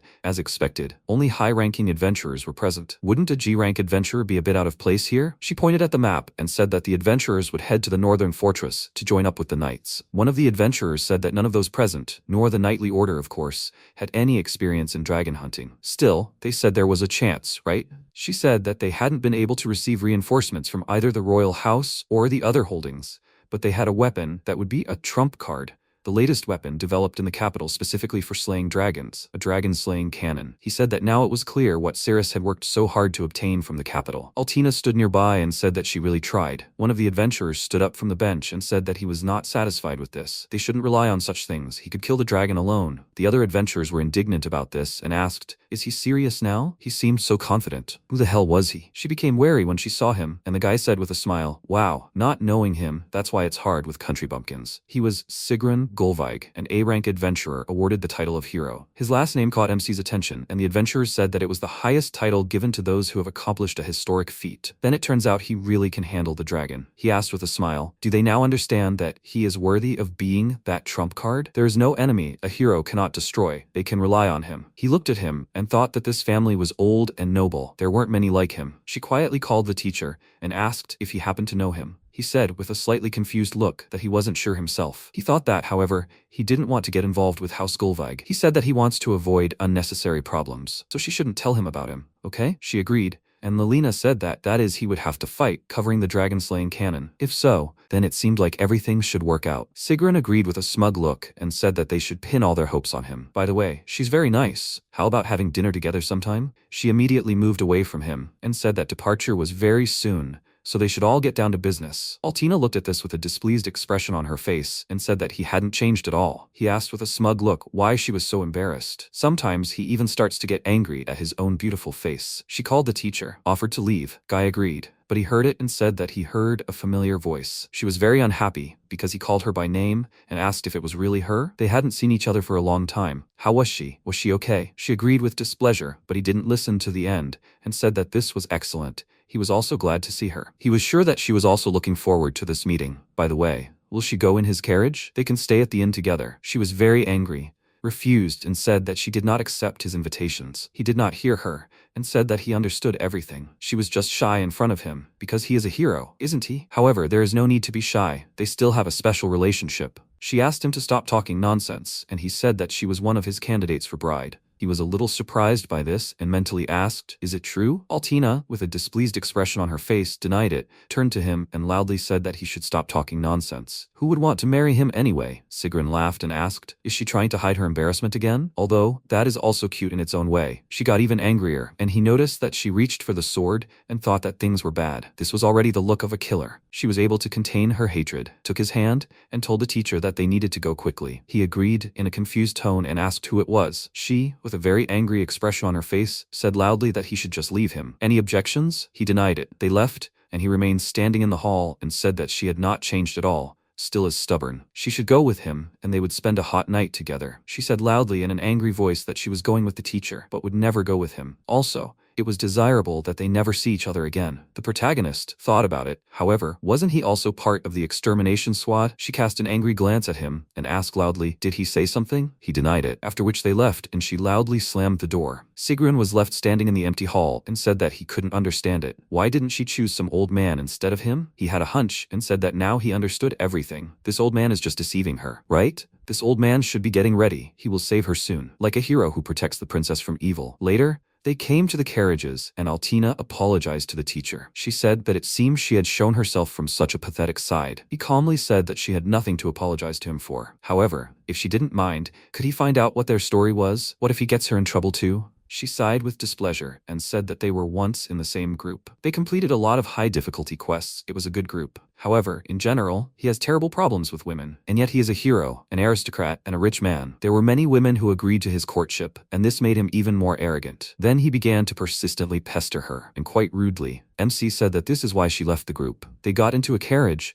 and she said that she thought that they would be able to avoid crossing paths in this city. She almost lost it there with emotions, and now she is worried that he might be targeting him because of this. He said that she was not to blame for anything, and that she had every reason to be angry. If he knew what kind of history they had, he himself might have intervened. Besides, he is her teacher and does not consider it a burden. It was natural for him to protect her. She thanked him and said that he was really very kind. He stroked her head and she said that he just shouldn't treat her like a child. He asked for forgiveness, and Altina said with a smile that she was still grateful. However, she understood what he wanted to say. Enough, they should forget about this guy. Right, as an apology, when this is all over, she will treat him to dinner. He said that then, the more expensive the better. After all, she is quite a rich girl. She was worried about this and said it was too much. He laughed awkwardly and said he was just joking. She turned away from him and said that he was also very mean. He laughed and said that she was back to her old self. Okay, a sumptuous dinner later, but first they must defend the city and then raise a toast to victory. 3 days later, they arrived at the right place. The knights around loudly asked,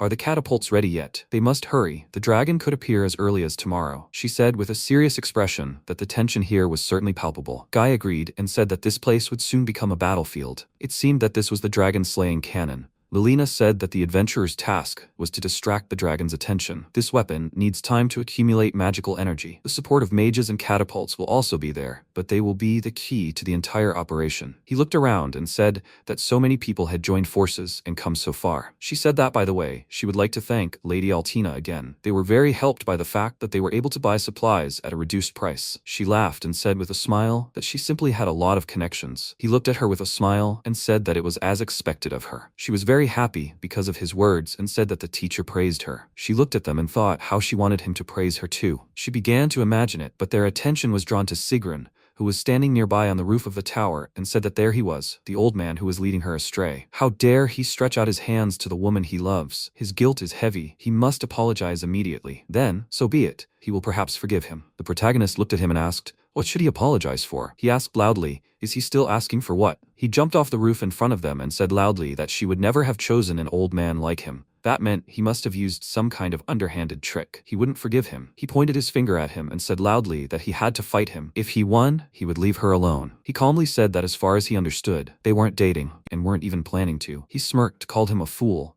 and said that this was just her way of hiding her embarrassment. Didn't he even understand that? He even felt sorry for him. Altina grabbed her sword and said in a very angry tone that she was going to cut him into pieces. Maybe she should use it to rust her sword before the dragon showed up? They were both very worried about this. And Lilina said that actually, now wasn't the time, right before the dragon hunt. He understood her and said with a carefree look that then the winner would be the one who slays the dragon. He, the hero, would slay the dragon. For him, this was a fight in which he wouldn't have even one chance in 10,000. However, would he accept his challenge? MC thought it over and said fine. He accepted. The girls called out to him with a worried look, and he said with a smirk that it turned out he wasn't completely hopeless. It seemed he wasn't a complete failure from the bottom. Altina quietly asked if he was absolutely sure. He turned to them and said that if they simply left him alone, he would only ruin the entire operation. He would direct him so that he would collide with the dragon. And then, while he held him back, they could strike with the dragon-slaying cannon. She understood him and said that it turned out that even an idiot could be used in action if used correctly. He laughed and asked, besides, if he killed the dragon himself, that would also suit them, wouldn't it? If his apology helps protect the city, it's a small price to pay. They both smiled and said he was too kind. That's why he's beautiful. He asked them not to tease him, and they laughed and said it was girlish sincerity. No matter what happens, the guild will support him. Speaking of the guild, don't they think the composition of the adventurers is a bit strange? Of the adventurers whose base is in the capital, there's only him here, right? Besides, there are suspiciously few adventurers from other cities, which had alerted her even earlier. Lilina said it was due to internal circumstances, so she couldn't speak about it publicly. She could only say that the capital headquarters strongly recommended him. He found it strange. He began to have suspicions and felt something that made him wary. He turned around, and at that very moment, a stream of flame flew past them, destroying the cannon and the tower. He looked up and said that a dragon had appeared. The people noticed this and asked loudly, "Shouldn't it be resting in the swamps? Things are bad. The dragon-slaying cannon has been destroyed." Lilina, looking worried, said loudly that, however, a pursuit group should have been watching it. They hadn't received any reports. Sigrun stepped forward and said that they must have already been killed. A dragon is a highly intelligent monster. It's not surprising that it calculated their actions. Moreover, it didn't kill everyone right away, but struck stealthily. It seems it also has a nasty character. Altina, with a displeased expression, said that this was the voice of a man with character problems himself. Guy, with a serious expression, said that he was actually right. This dragon was clearly aiming specifically for the cannon. He thought about what he wanted to say. So they shouldn't rely on such a boring thing and should challenge him with the strength of the people themselves. Sigrun took out his sword and said with a smile that it was so interesting. He quickly ran towards the monster and said that he should take the blow with the sword of justice. The dragon created many magic circles and attacked him, but he dodged and said with a smile that this is the power of a hero. He struck the dragon's leg and said with a smile that there wasn't even a single wound. He dodged the monster's attacks and said that, well, no, he already understood that. It would be too boring if he fell from one blow. They ran towards him, and Altina said that this idiot climbing alone is pure madness. He ran alongside and asked, "Is that even for a hero?" She agreed and said that this is a monster that is capable of destroying an entire country alone. A person is not strong enough to fight such an opponent alone. Sigrun continued to dodge the dragon's attacks and said that it seemed the game was over. Now he would show his true strength. He used the mighty sword technique, Horned Ram, jumped high and aimed for the monster's head. He spun in the air and said that he himself knew that this couldn't penetrate him. However, what about his eyes? He used the combat aura release skill, the giant divine piercing sword, and struck right at the dragon's eye. He said with a confident smile that this was his deadly move. He gathers combat aura and releases it in a sword strike. There is nothing that this strike couldn't crush. However, unexpectedly for him, his sword broke, and he loudly said that this couldn't be. This was his strongest strike after all. He began to quickly run away, and Altina loudly asked, "Is he a complete idiot? He underestimates the dragon too much." He screamed loudly in fear, and she said that he was nothing but trouble, as always. She took out her sacred sword and struck the dragon's neck with the crescent sword technique. She looked at the place of the blow and wondered if the outer armor was even thicker than she thought. The monster roared loudly, and she said that he should get away from here and not interfere. At that moment, the protagonist threw a small bag very hard, hitting the dragon's head and making him roar loudly in pain. He looked at it and said that it was a blinding, super hot seasoning. She said loudly that she didn't think he would have writhed like that from seasoning alone. He asked where that guy went. She ran to him and said that he was resilient, so he would be fine. However, it seemed that neither the dragon-slaying cannon nor the hero were good for anything at all. He asked, "Now there's no time for a plan, is there?" She agreed and said that since that was the case, the only thing left was for everyone to coordinate and attack. Everyone was busy urgently rearranging their formation. It looked like they would have to distract the dragon themselves. He said that they couldn't let him do anything on a whim again. He would delay him, and he didn't have time to finish, because she called him and said that he shouldn't say such a stupid thing now, as if she needed to run alone. If he said that, she wouldn't forgive him, even if he was her teacher. He thought it was wrong. As an adult, he still couldn't help but try to protect her. Although she was already an experienced swordswoman who came here with determination, she was also a swordswoman who sought strength and the hunger to grow. Even if the enemy was strong, running away meant showing weakness. Sometimes you have to put your life on the line. She said that if he understood that, then they should buy time together. He asked, this wasn't an opponent that could be defeated alone, right? She must do without recklessness. She chuckled and said that, although if they were fighting against a dragon, that in itself was recklessness. They took fighting stances, and MC asked how they would attack. The monster came to its senses, started attacking them with magic, and they both noticed it. They ran in different directions, and he said that they needed to distract its attention and not let it break through to the fortress. She agreed, and said that if they attacked head-on, it would only break their swords. He needed to aim for less protected places, like the wings or the inside of the mouth. However, at that very moment, he struck the dragon's paw, leaving a deep wound, and said that he tried at random. She was surprised by this and asked loudly how he even cut it. The dragon's outer armor is harder than steel. What kind of trick is this? He asked. Maybe it's just luck? She said loudly that dragons aren't cut down by luck. A crowd of adventurers and knights ran toward them, loudly exclaiming that they couldn't keep up with the holy sword and the others. They dodged the dragon's attack, and it said that, as expected, true elite fighters had gathered here, and they returned to action quickly. She hopefully said that if this continued, they could do it all at once. She didn't have time to finish, because the dragon let out a very loud howl, which frightened everyone around. She looked at this monster in horror, and wondered what this monstrous pressure was. Indeed, they were fighting not just a strong enemy, but a monster that could single-handedly destroy an entire country. With just one roar,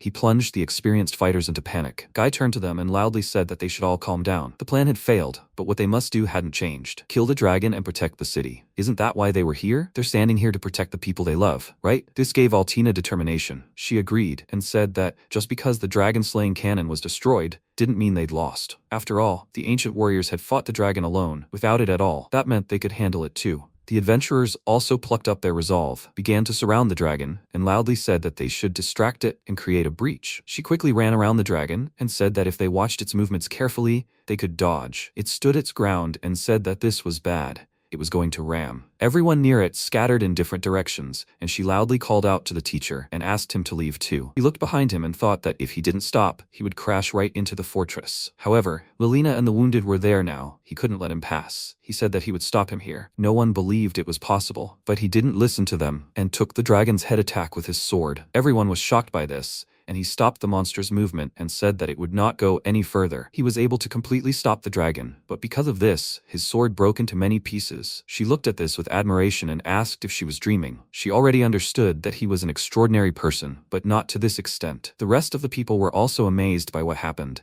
and he loudly called out to her and said that they needed to go. She agreed, ran to him and threw a new sword. The protagonist caught it, and she said that with a broken sword he wouldn't be able to fight. He could take her spare sword. This time she would definitely reach him with the blade. She ran up to the dragon from the side and said that the teacher had created this chance for her and she would never let it go to waste. She ran along the monster's paw and said that its back was exposed. No matter how thick the outer armor, if she struck the gap, it would pierce its armor. She struck with a very strong and precise blow with her sword and left a wide wound on the dragon's neck. The adventurers loudly cheered her, and she said that, although she had cut the flesh because of its huge body, she would not be able to inflict a fatal wound. The monster began to slash vigorously with its paws in different directions, which prevented the adventurers from getting closer. However, he still ran up to its paw, struck it, and said that it should calm down. He turned sharply to strike again and said that if the sword does not reach, then it is necessary to make it reach. He struck again with the sword and broke the tough skin of the monster. Altina jumped down to him and with a serious expression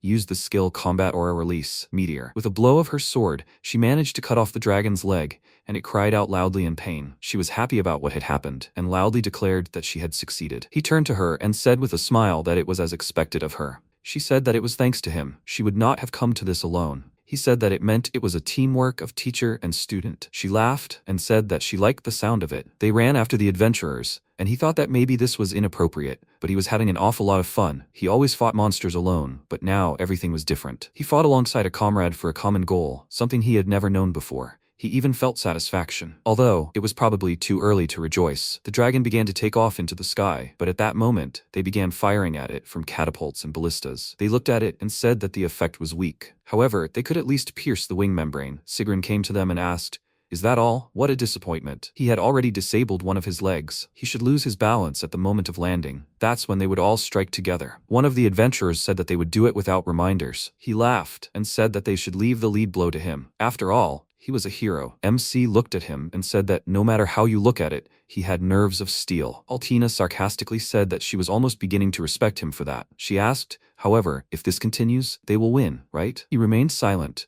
looked at the dragon, and thought that it looked like he could never imagine that people could drive him so far. He began to fly even higher, and Sigrun called him coward and said that he was thinking of going beyond the range of the catapults. They have to knock it down with magic. There was a mage standing next to him who said that they were out of reach.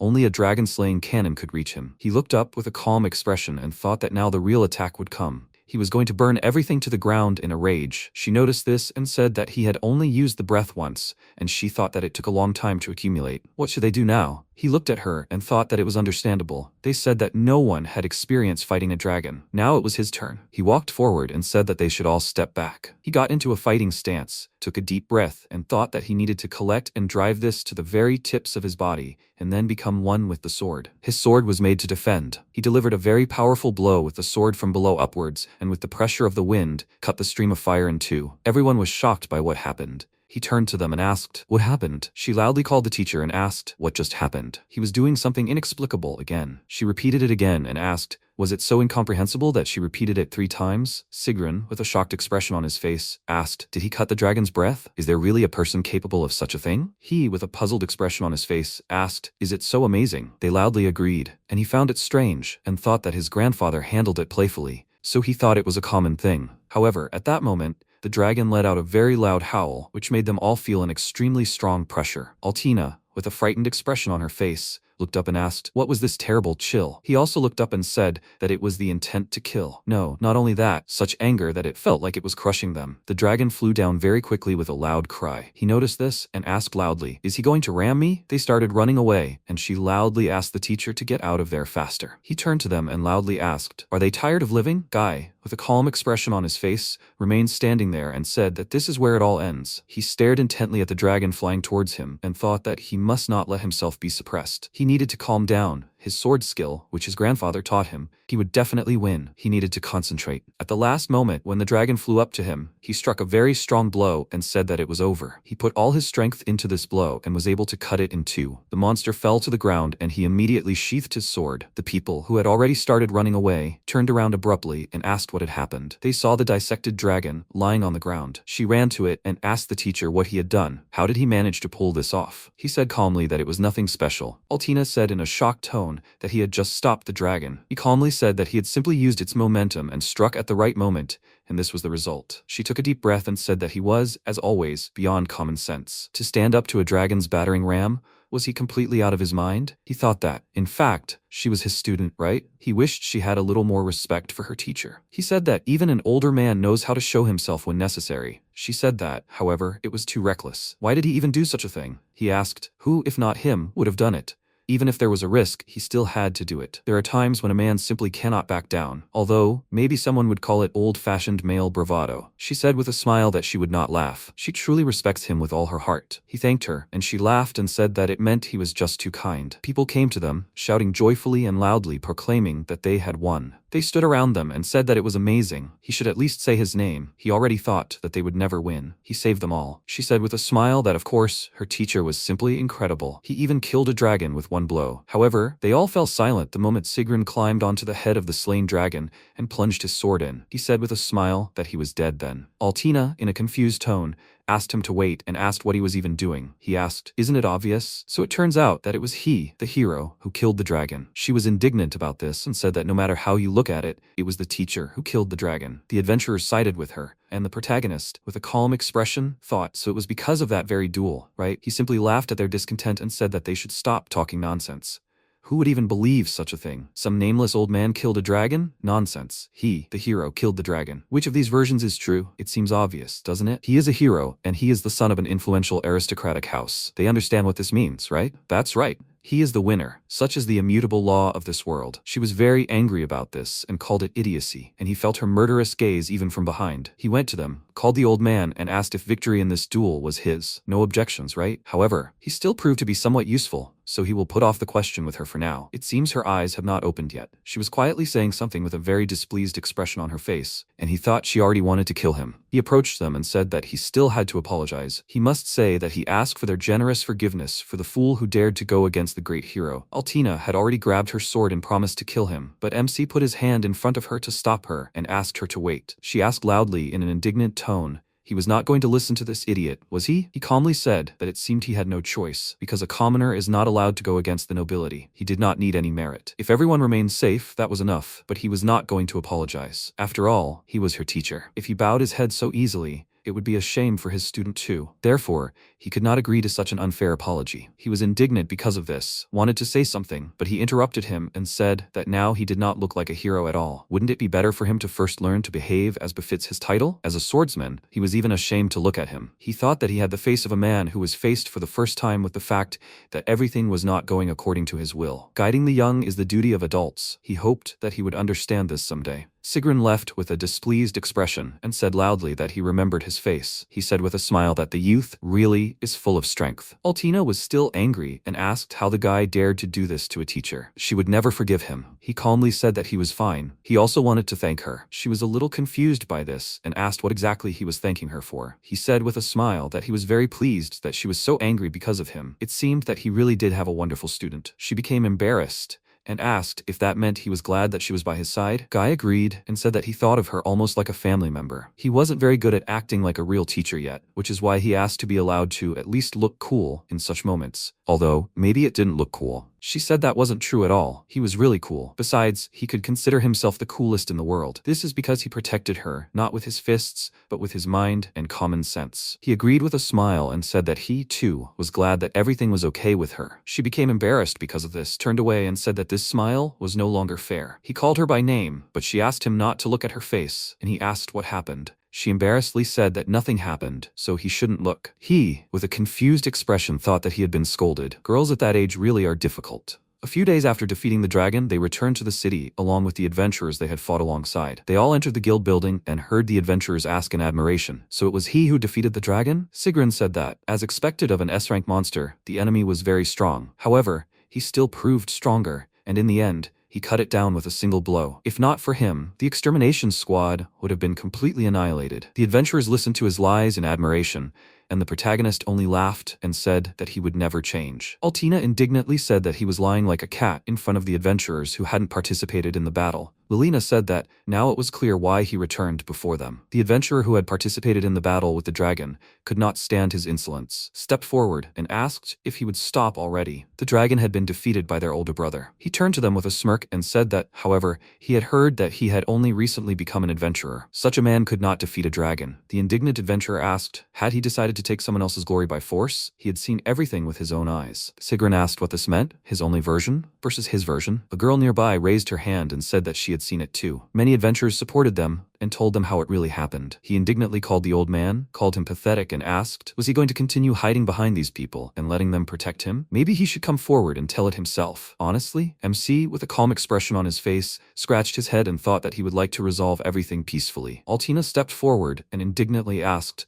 what does honestly mean? He later secretly appropriated someone else's glory, so it is not for him, a hyena hero, to speak about it. He was indignant at the way she called him, and Lilina said that she said it simply brilliantly. He watched this from the sidelines and thought that his student could be too bold at times. Still, he was grateful to everyone who defended him. However, if he really complained to his influential father, they could all start big problems. Sigrun began to take off his glove, laughed, and said that he dared to mock him like that. He threw the glove at his feet and loudly said that then he challenged him to a duel. They would put their honor on the line and decide in combat whose words were true. What would he say to that? He immediately agreed in a calm tone, and he was surprised and said that in the duel, they would find out who was right. He thought that now his hatred should focus on him. This was a good chance to settle all differences. He went to him and said that the outcome was, in general, obvious, but he would give the details later. He stopped next to him and said that for sure, when he loses in front of everyone, she will finally understand what kind of person he is and will return to him. Altina sighed with displeasure and said that it was all because of her again. It was she who provoked him, so he proposed a duel. She asked him for forgiveness, but Guy said that everything was fine. He thought that if it concerned only him, he would not care, but he dragged everyone around him into it.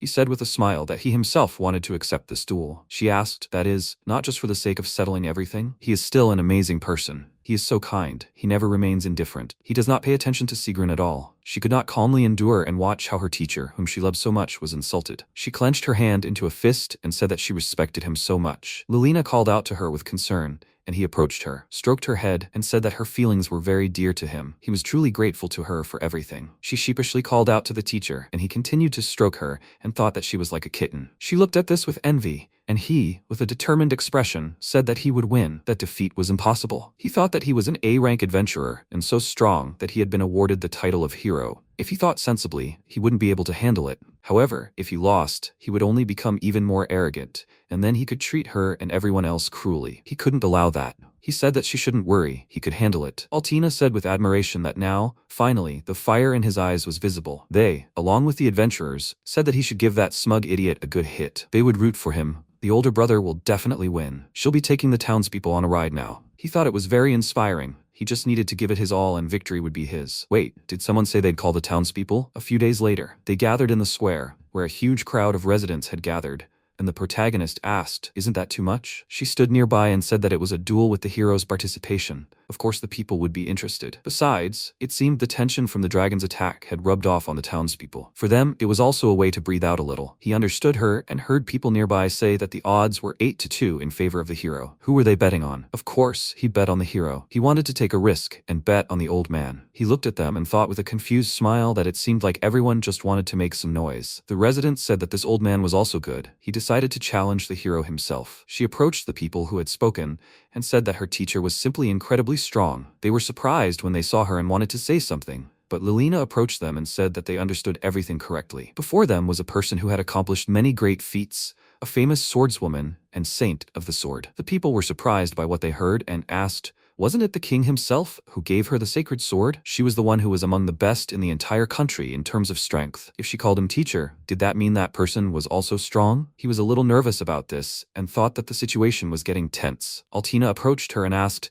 "By the way, where is Ceres herself, the organizer of all this?" She said that the lady was currently busy reporting on the defeat of the dragon, and she was very sorry that she would not be able to witness the valor of the master. He thought that he wanted to calm this fuss, but everything turned out the opposite. Sigrun came out onto the battlefield, called him a foolish adventurer, and said that at least he could be thankful for not running away. Finally, he would be able to punish the man he hated so much with his own hands. He should let him show him the sword of justice. Several people nearby loudly supported MC, and he looked at them with a small smile and thought that it was nice when there were people who truly cared about him. She called the teacher, called him amazing, and he thanked her for her support. She stood between them and said that she would be the judge. The rules were simple: force the opponent to surrender or incapacitate them. No killing. Did any of them have any objections? They agreed, and she said that then the duel was officially approved. Sigrun asked, by the way, what is his name? It seemed that until now he had not even had the courage to introduce himself, so he was asking. He only gave his name and thought that he was the one talking non-stop,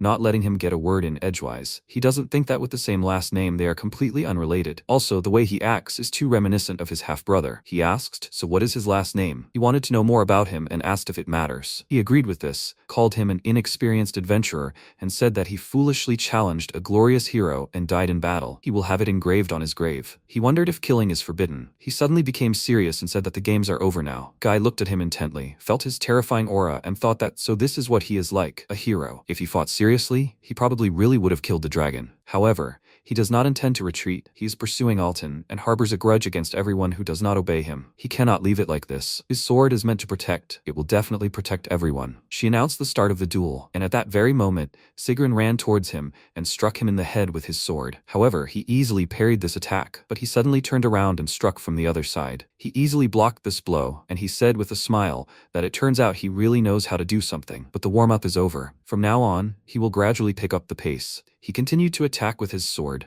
but he blocked everything and thought that now it was clear why he was so slow. He underestimated him only because he was an old man. If he took advantage of this, maybe he could win. He stood calmly in place and said that as a swordsman, he wants to understand with the sword what it is made of. He is not so weak as to fall from the sword technique that he just showed him. Therefore, he wants him to fight seriously. She watched this from the side with a confused look and thought that she did not think that he was holding back. Sigrun asked how he dared to humiliate him like that.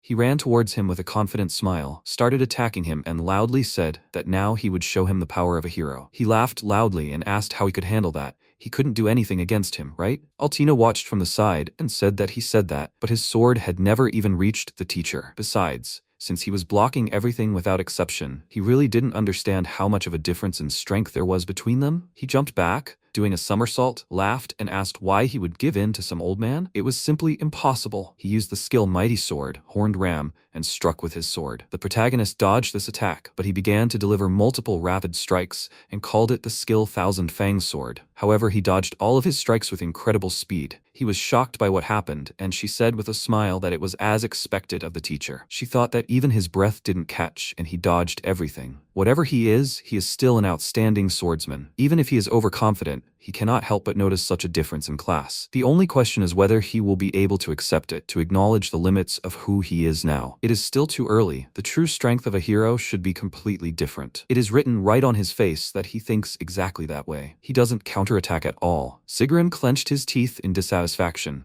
and the spectators said that the hero's blows are certainly impressive. Since his sword doesn't even reach that old man, maybe the hero is not that great? Maybe that old man is just too strong? He became very angry about this and said loudly he would never forgive him for this. MC was confused by this, and he said with a serious expression that he will make him understand what it means to go against a hero. He will burn it into his body. Lilina chuckled at his words, and Altina said that if he would have done it a long time ago. He got angry because of this, and he said that she was not serious. They should continue. His words hurt him, and he asked, was he going to continue humiliating him? He denied it, and she sensed something and asked him to stop. Sigrun stood in a low stance and with a very serious expression said that he was going to die now. She felt his monstrous fighting aura, realized that he was mad with rage, and loudly said that this move was dangerous. He must dodge. He was going to attack with a fatal blow. He, with a puzzled expression, said that he should try. It would be interesting to watch. She asked loudly, does he seriously not understand how dangerous this is? In any case, he should run from here. He used the skill Swordmaster's Death and delivered a very powerful blow with his sword. Guy looked at the powerful energy he released with that blow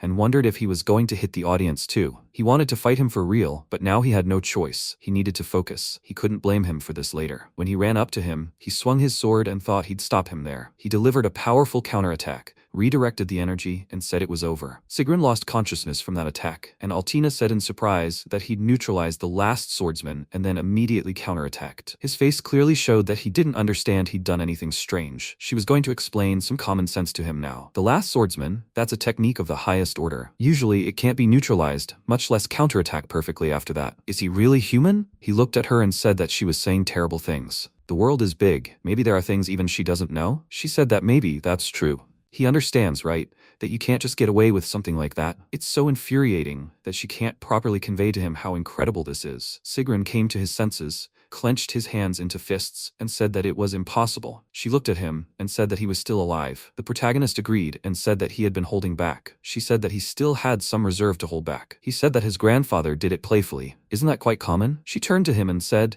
she should cut the teacher's head open once and see what was considered normal there. He thought with a smile that she had been too caustic lately. Is this really how a father feels when his daughter is entering a rebellious stage? She raised her hand and said that they would put the teacher's oddities aside for later. The winner is determined. The hero has lost. Sigrun stood up, started to leave, and asked how he dared to disgrace him like that. He turned to him, apologized, and asked, but it was his own fault, wasn't it? Maybe he should think better before acting? He hoped that this lesson would be useful for him and he would understand how a hero should behave. He asked in a displeased tone, was he going to read him his pathetic lectures? He denied it and said that this was the advice of a man who had simply lived longer. He was still dissatisfied and said that he would regret it. He was about to say something else, but stopped when Altina laughed and asked what he had done here. He considered her a terrible girl and thought that she knew no mercy at all. He walked away from them, and MC thought that it looked like he would cause them more trouble. The most important thing is that no one was hurt. That's enough. Crowds of people came up to them and said that he was simply incredible. Who would have thought that he would defeat the hero himself? Is he really a G rank? They really don't believe it.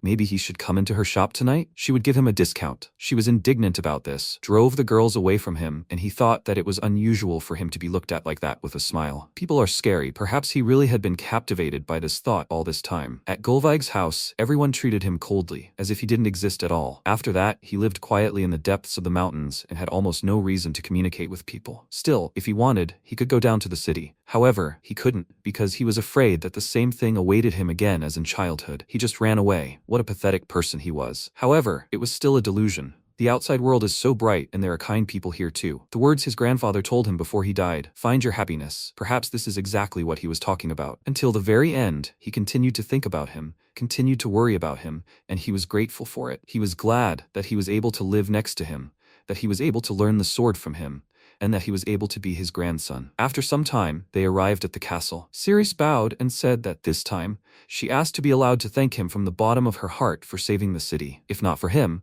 the the city would have already burned in dragon flames. He denied it, and said that she was the ruler of these lands. She should not bow her head to a simple adventurer like him. She said that, however, it was thanks to him that they were able to win. Even after the destruction of the dragon-slaying cannon, everything seemed hopeless. Also, this gratitude is not enough to express it with just a bow. She even wants to give him her body. Altina was indignant about this and asked loudly, "Are you completely crazy?" She said with a smirk that she did not think that this had anything to do with her. She said indignantly that it had absolutely nothing to do with her. She was actually his student. Besides, she knew perfectly well what was going on in her mind. Those words about gratitude were just an excuse to get closer to the teacher, right? She denied it and said that this gentleman was such a wonderful man. She really wanted to be with him, and then maybe. She turned away with a smirk and said that it was just a joke. She wasn't thinking about that at all. She said loudly with indignation that she was thinking exactly that. Cirrus laughed and asked, "Is that just how she thought?" "That's what she thought, isn't it?" Guy looked at them and thought that last time they seemed to get along so well. Girls at that age really are tricky. She said that, as the saying goes, haste makes waste. It was still better to close the distance step by step,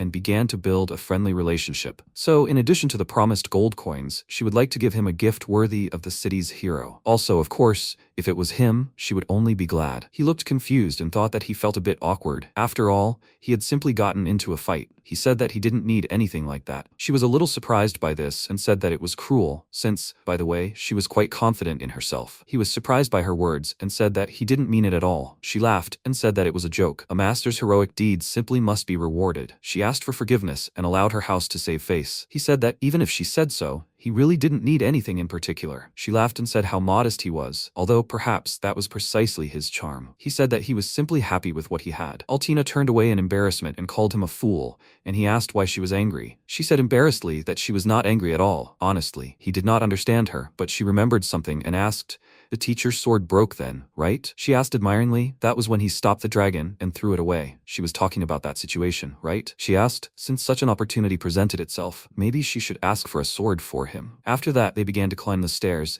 and she said that the teacher didn't even have a normal sword. How did he even manage to cut the dragon with that sword? With the teacher, you can probably kill a dragon even with a kitchen knife. The protagonist, with a thoughtful expression on his face, said that a kitchen knife might even be sharper. She was surprised by what she heard and said that she was actually joking. Maybe the teacher is the Demon King after all? He thought that it seemed like last time he was just a demon. He was promoted. She looked around and said that they had already gone quite deep into the mansion. They came to the room for Ceres and she said that they should take a look at this. This is a sword that contains the power of the snow spirit. Ice Coffin. This is the kind of sword that will serve him faithfully. She hopes that he will appreciate it. She asks him to take it in his hands. Altina looked at it with admiration and said that it was a renowned blade whose name was written in history. Without any exaggeration, a great sword. They say that it combines sharpness and power. He drew the sword from its sheath and said that it really was an amazing weapon. She said that if they put it up for auction, they could probably get several thousand gold coins for it. He was surprised and said that he couldn't accept such a thing. Ceres said with a smile that it was okay. The true owner should be the one who is able to use it to its full potential. Her house only possessed it by chance. They simply knew its value and therefore carefully preserved it. At least this way, she asks to be allowed to express their gratitude for saving the city. He still agreed and said that since she was asking, it would be impolite to refuse. He said that he would accept it with gratitude. She laughed and said that she was very glad that he liked it, although it would be even better if he accepted her too. Altina indignantly asked her to wait and asked if it came to that, as a student, she should be first, shouldn't she? MC laughed and said that they both really make great jokes. Their jokes and compliments are top-notch. However, he was confused when he noticed their serious faces. After some time, crowds of people gathered in the guild building, and Lilina said that they should drink to the victory over the dragon, and to everyone who fought with all their might. He thought that a feast was a good thing after all, so noisy and lively. She asked for attention, and said that the guild had an announcement. This time, a decision had been made to promote this gentleman to rank F. Altina, with a joyful expression on her face, congratulated the teacher, and the adventurers said that for an older brother, this goes without saying. They should drink to the bottom for him. He thought with a small smile that never before had so many people congratulated him at once. Was age really taking its toll? He even felt tears welling up. Lulina approached him with a mug and said that she hoped that their fruitful collaboration would continue. He bumped mugs with her, agreed, and said that he was counting on it too. The adventurers approached him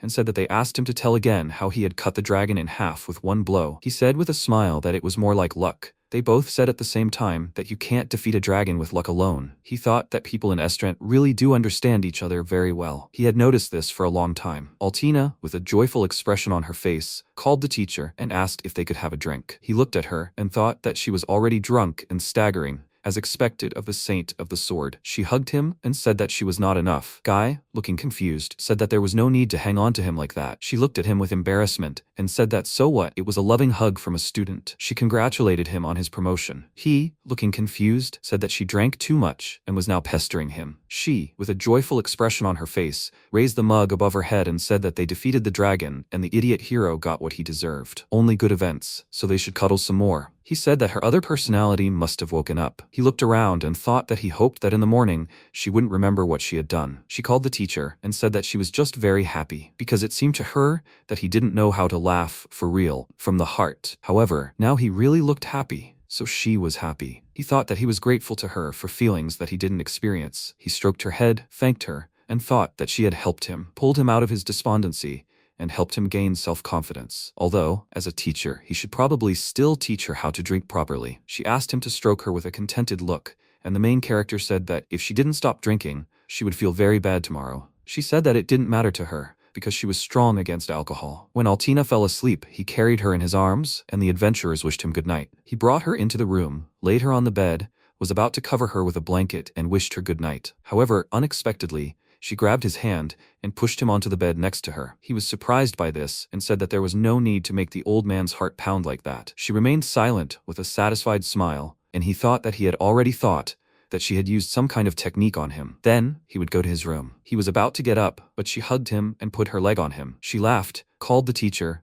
and he thought that as expected from the Saint of the Sword. What kind of strength is this? If he breaks free by force, he can break her. He couldn't sleep and said that he hoped that everything would be fine in the morning. She woke up, called the teacher, and he wished her good morning. She was very confused because she realized what was happening, asked for forgiveness, and he laughed and asked if she had sobered up. She thought with a confused expression on her face, did she really hug the teacher and say all sorts of shameful things while she was drunk? She remembered Ceres's words and wondered, was it all because she was drunk? She left the room with an embarrassed expression and said that she would go wash up. He looked at her in surprise and thought that, after how much she drank, she was also strong-willed, as expected from the Saint of the Sword. After some time, they came to the training ground and made 100 swings with the sword he taught her. She was breathing heavily due to fatigue, drank some water, and thought that about a month had passed since she started swinging using the teacher's method. It turned out that it was much harder than she thought. Every swing is at the limit of his strength, and each time he needs to rebuild his spirit from scratch. This requires simply monstrous strength and concentration. She said that 10,000 such swings in an hour. The teacher is a real monster after all. MC approached her and asked what was wrong with him. She was scared because of this,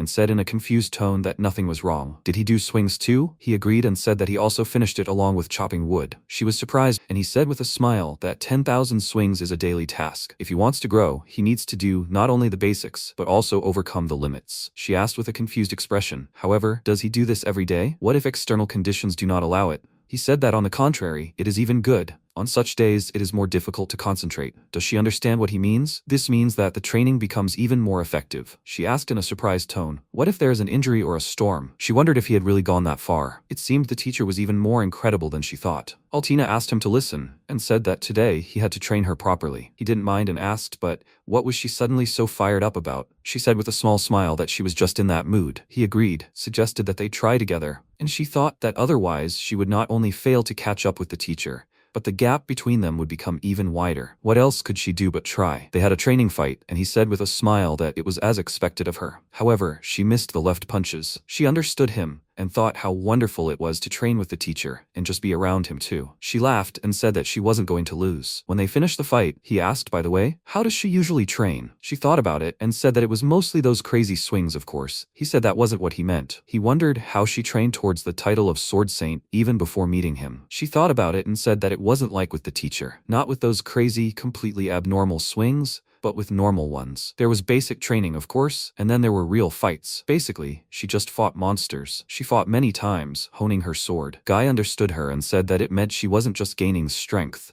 but also learning to keep her heart in check. Now he understood where she got such strength. She laughed with a confused look and said that before meeting the teacher, maybe she thought the same thing herself. She left, remembered something and said that he should wait a little. She thought with a smile that now the teacher would definitely be at a loss. This is a chance to see a superhuman at a loss. She brought him a rapier and said that he should try it and understand everything. He took it in his hand and said that it was very light. He started swinging it and asked, however, is it even possible to train properly with something like this? Altina asked with a smug expression. It's uncomfortable, right? It's so uncomfortable that you start to think that a heavy sword would be even better. To wield this weapon, you need a very subtle technique. This means that if you learn to handle it properly, you will begin to grow many times faster. He understood her and thought that he would not have thought of such a method of training on his own. Still, communicating with people is good. You can learn a lot, she said with a smug look, that even for a teacher, it would be quite difficult. She herself for a whole 6 months. She didn't have time to finish because he was already starting to get the hang of it and asked,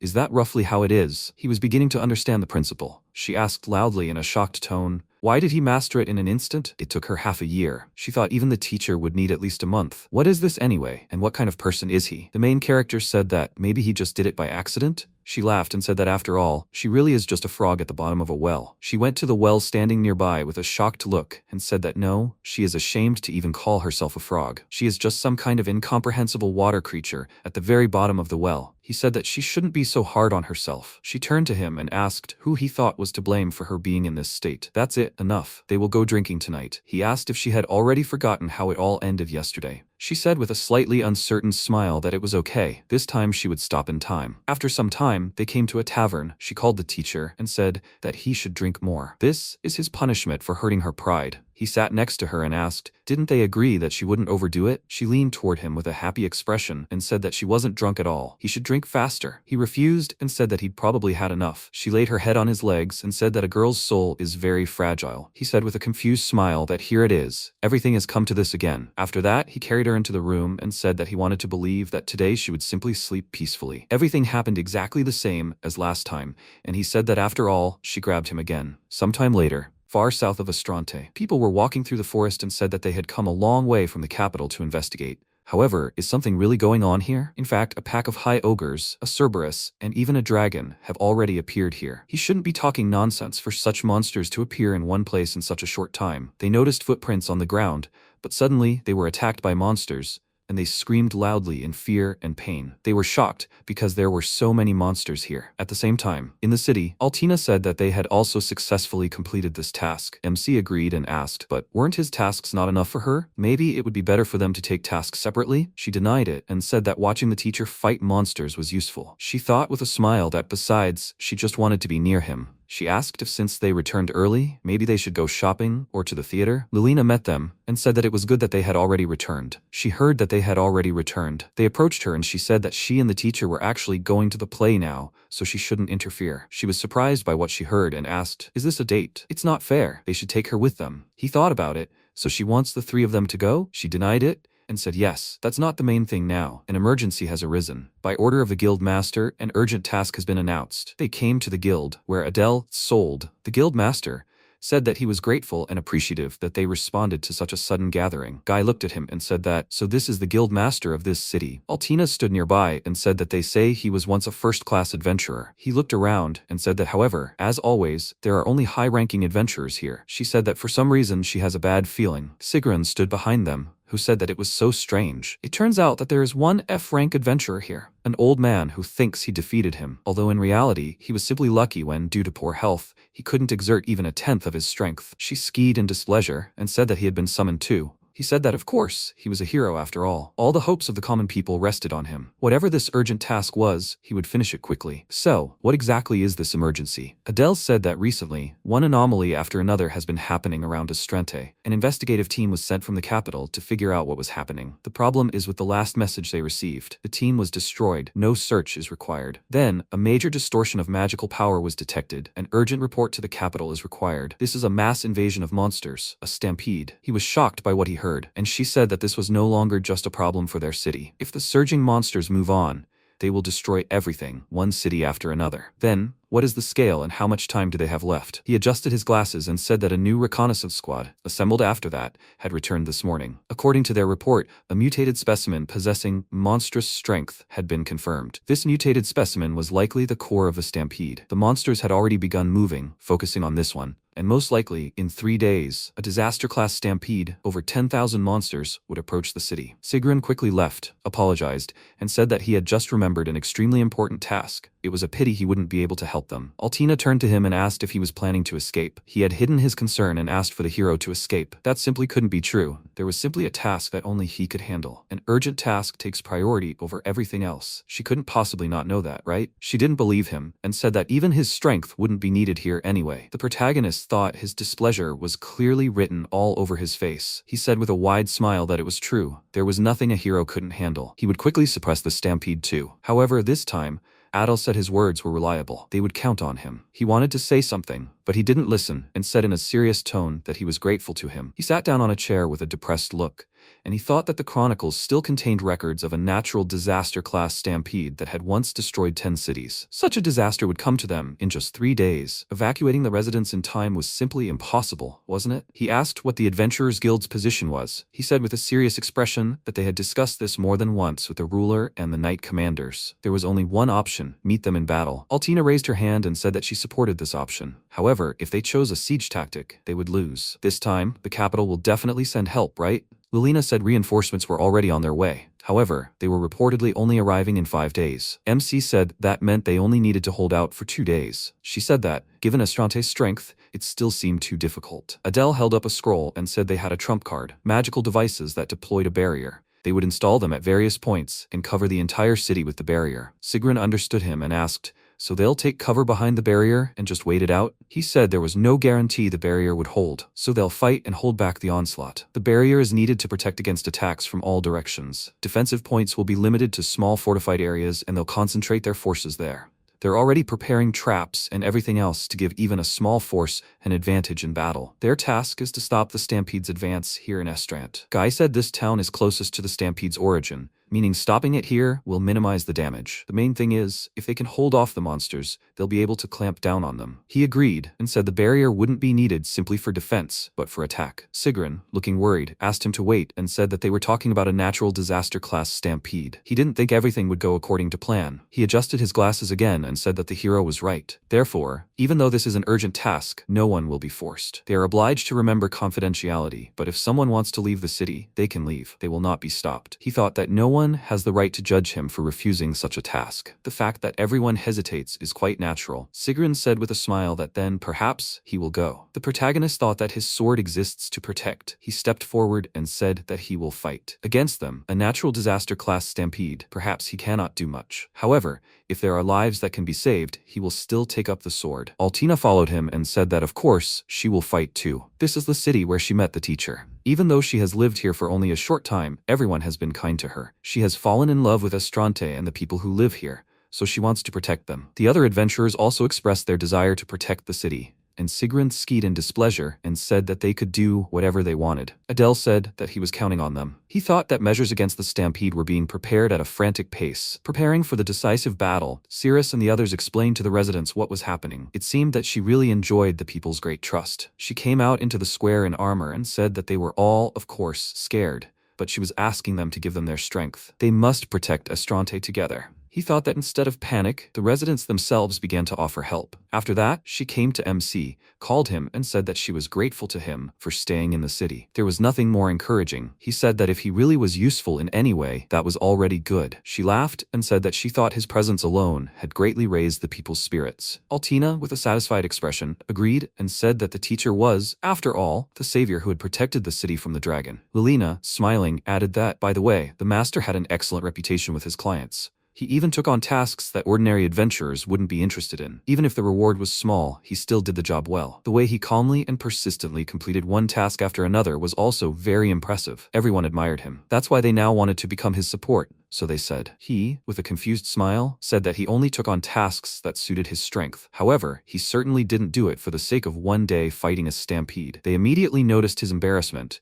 and he thought that, frankly, he himself was surprised that they thought of him that way. But he was grateful. Sigrun galloped up to them and said that the job was suitable for an old man like him. Altina turned to him and asked if he hadn't run away. He asked loudly, why should he, the hero, run? He saw his father and, he noticed Ceres, went down to her, kissed her hand and said that he wished her a wonderful day. She was one of his candidates for brides. She hid her anger and said that he too had a good day. She looked at her and thought that she was smiling, but the pressure from her was terrible. He turned to her and said that she need not worry. She too was still one of his candidates for brides. Did she understand that? She became very angry because of this, grabbed an axe and asked, "This freak? Maybe she should split his skull after all?" He climbed onto his horse and said that from tomorrow on, they might face mortal battles. However, they need not worry because he, the hero, would protect them all. He would also stop the stampede. It is he who should truly be glorified. She stared at him, and Guy noticed it and asked her if something was wrong. She denied it and said that she'd just had a strange feeling. Last time he was so cowardly, and now he was acting somehow too strange, although he was abnormal before. Sometime later, they were standing on the city wall, and he said that it meant that tomorrow the stampede would already get here. She looked into the distance and asked if he thought they would win. He agreed with a smile, and she said that he was a bit too confident in himself. He asked, with such an attitude, how could they lose? They don't even go into battle, right? She agreed and thought that the teacher really was strong. She thought fear would consume her. She hesitantly asked if he thought she was getting stronger. He turned to her and thought that it was understandable. After all, she was only 18. Sometimes he should support her so that she didn't doubt herself. He said that she was really getting stronger. He feels it in every training. She is gaining more and more experience and becoming stronger. Besides, there was a heart in her sword. In every strike, he felt the directness and sincerity of her feelings. She was glad to hear this and said that it meant she really had become stronger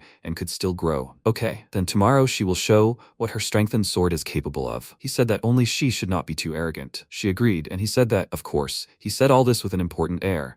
But he himself is still very far from perfect. He also needs to try even harder. She called him and said that they must win, no matter how many monsters come. They bumped fists, and he agreed with her proposal. After some time, Lilina looked through the device and said loudly in surprise that she sees a pack of monsters. The protagonist looked ahead and said that it meant the stampede had arrived. Sirius, with a serious expression on her face, said that they should prepare for battle. Activate the magical devices. Deploy a barrier over the entire city. The barrier was activated. The monsters couldn't get through it, and the humans attacked them from a long distance. She said loudly with a serious expression that they needed to hold out until reinforcements arrived, which would take 3 days. They would protect Astrante. Well, then they would arrange an invitation to their fortress. They would use arrows to show them the way to where it was more convenient to go. He stood on the wall and said that although he was self-taught in bow shooting, he was not too confident. Altina turned to him and asked if that was true. She might be good with a bow in other ways too. She could train him. He should show her how to shoot first. He said with a smile that it would be very useful. He fired his bow with terrifying force, and his arrow killed a row of monsters at once. He looked at it and said that he had aimed a little to the right. She was shocked by this and said that she didn't think she had anything to teach him. He turned to her and thought, so she gave up so quickly that she didn't even teach him? She said it was true. He was beyond the norm in this too, but she still wasn't going to lose. She fired her bow, hitting the goblin in the neck, and he said with surprise that it was an excellent shot. He called her to follow him, and she thought, they had the same bows, didn't they? He said it was time to take up a position and prepare to meet them. Then they would begin, according to plan, luring some of the monsters inside the temporary fortress behind the outer wall. They were surprised by what they saw, and said that there really were too many of them. It was still better than fighting all 10,000 at once. Altina gave the order to close the gates and said that that was it. The division was complete. MC looked at the goblins and thought that if they fought with a small number against a huge army, the only thing left to do was divide the enemy and destroy them piecemeal. Fortunately, almost all of them were lower monsters. If you act wisely, even the villagers could deal with them. However, of course, the villagers alone couldn't kill all the monsters. So now comes the adventurer's work. He said they would hold the southern gate. She agreed, and the two of them ran forward. At the same time, a horde of ogres approached the city walls, throwing rocks that hit the barrier. The humans fired catapults in response, and Saris said that the barrier would block all attacks from outside. They wouldn't waver and would focus on the attack. They should prepare explosive magic projectiles and target that monster. They continued to attack, and she thought it looked like there were more monsters than the reports said. Also, the blows to the barrier were too powerful. There was a risk that it would quickly be depleted. If the barrier was breached, it was unknown how long they would hold out. That's why the actions of every fortified node are so important now. Sigrun came out to the crowd of goblins and said that they were such a trifle, completely unsuitable as opponents for a hero like him. He quickly defeated the squad of monsters and asked, according to the records, the stampede fades away as soon as the mutated specimen is destroyed, right? Doesn't the guildmaster think that he should be the one to entrust this task to? Adele calmly walked out to the crowd of monsters and said that he acknowledged the hero's strength, but he proposed breaking through tens of thousands of monsters. Also, go hunting for a monster with immense power, whose exact location they didn't even know. He began to punch the monsters very hard and said that this was a last resort. He fought alongside him and said that, however, for a hero, nothing was impossible. He was about to say something else, but he said that then he should be kind, at least hold the western gate. He was counting on him. At the same time, at the other gate, Altina scayed with displeasure and said that this was already the 4th time they had lured a new wave here. Since the stampede reached the city, they had been fighting for more than 10 hours. However, there was no sense at all that their numbers were decreasing. No matter how many they killed, there was no end in sight. Guy said that all they could do was do their job, step by step. He made several incredibly fast strikes around himself and defeated a large number of monsters at once. She was surprised by what she saw and asked loudly, "What kind of technique was that?" He turned to her and said that he was just trying out an idea. Ice Coffin has amazing sharpness and durability, right? So he thought that with this, he could do what he couldn't do before. She continued to fight against the monsters and thought that this was just an insane technique. If she understood correctly, he somehow cut the air, somehow managed to create a thread-like vortex, and with this, she no longer understands anything at all. However, there it is, the teacher's sword. It is constantly evolving and getting stronger. She said with a serious expression that she too will become stronger and one day take at least one fight from the teacher. He turned to her and asked if she was still holding on to that story about the bet over meat kebabs. She said she was very upset then. After all,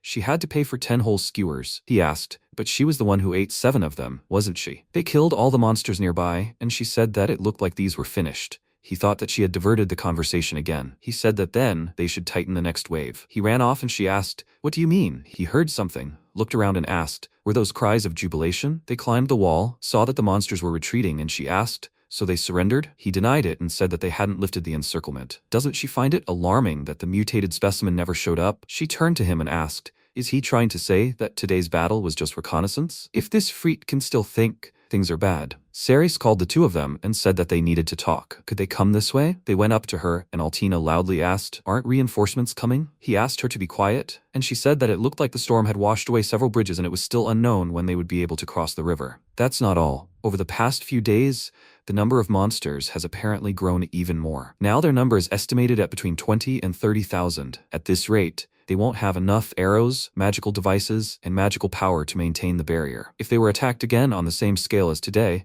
the barrier would certainly be broken. He said that it turns out that defense has its limits, but to go on the offensive. Adele said there was good news on that score. He called Lilin, and she said that the mutated specimen, the core of the stampede, was last seen in the southern forest. So they observed the forest with a long-range magical device. They also found a point where the image was greatly distorted. This indicates the presence of a huge amount of magical power there. They focused on observing the area and confirmed the presence of a monster whose characteristics matched the report. They believe it is the mutated specimen. He said that since its location had been established, they decided that an operation to destroy it could be carried out. He also begs them to help. Ceres said that to turn the tide, all they had to do was destroy the mutated specimen and stop the stampede. However, it was truly difficult for her to ask them for such a dangerous task. The protagonist said that she shouldn't worry. If it would help protect the city, he would go. Altina said that she also understood that there was no other plan. She was participating, but how would they break through the encirclement? Adele said that there were several underground passages beneath the city. With this, they would be able to escape the encirclement. He would go with them and act as a guide. The former adventurer's blood was boiling. He asked if that was encouraging, so the 3 of them were moving out. Sigrun came to them and said that he had heard everything. So be it. He will also join the extermination squad. She turned to him with a displeased expression, called him a hero eavesdropper, and said that no one called him, so he should leave here. She is not going to work with someone who does not know how to cooperate. Adele went to him and said that she was wrong. Now they need any fighting force. Let him join too. However, on the condition that he refrain from unauthorized actions. He said with a calm smile that this suited him. Ceres said that then the operation will begin after the monsters begin to attack again. They will move out when their attention is focused on the city. She looked at them with a worried look and said that she asks them all to return alive. After some time, when the monsters began to move, they decided to launch a counterattack. She said that in the end,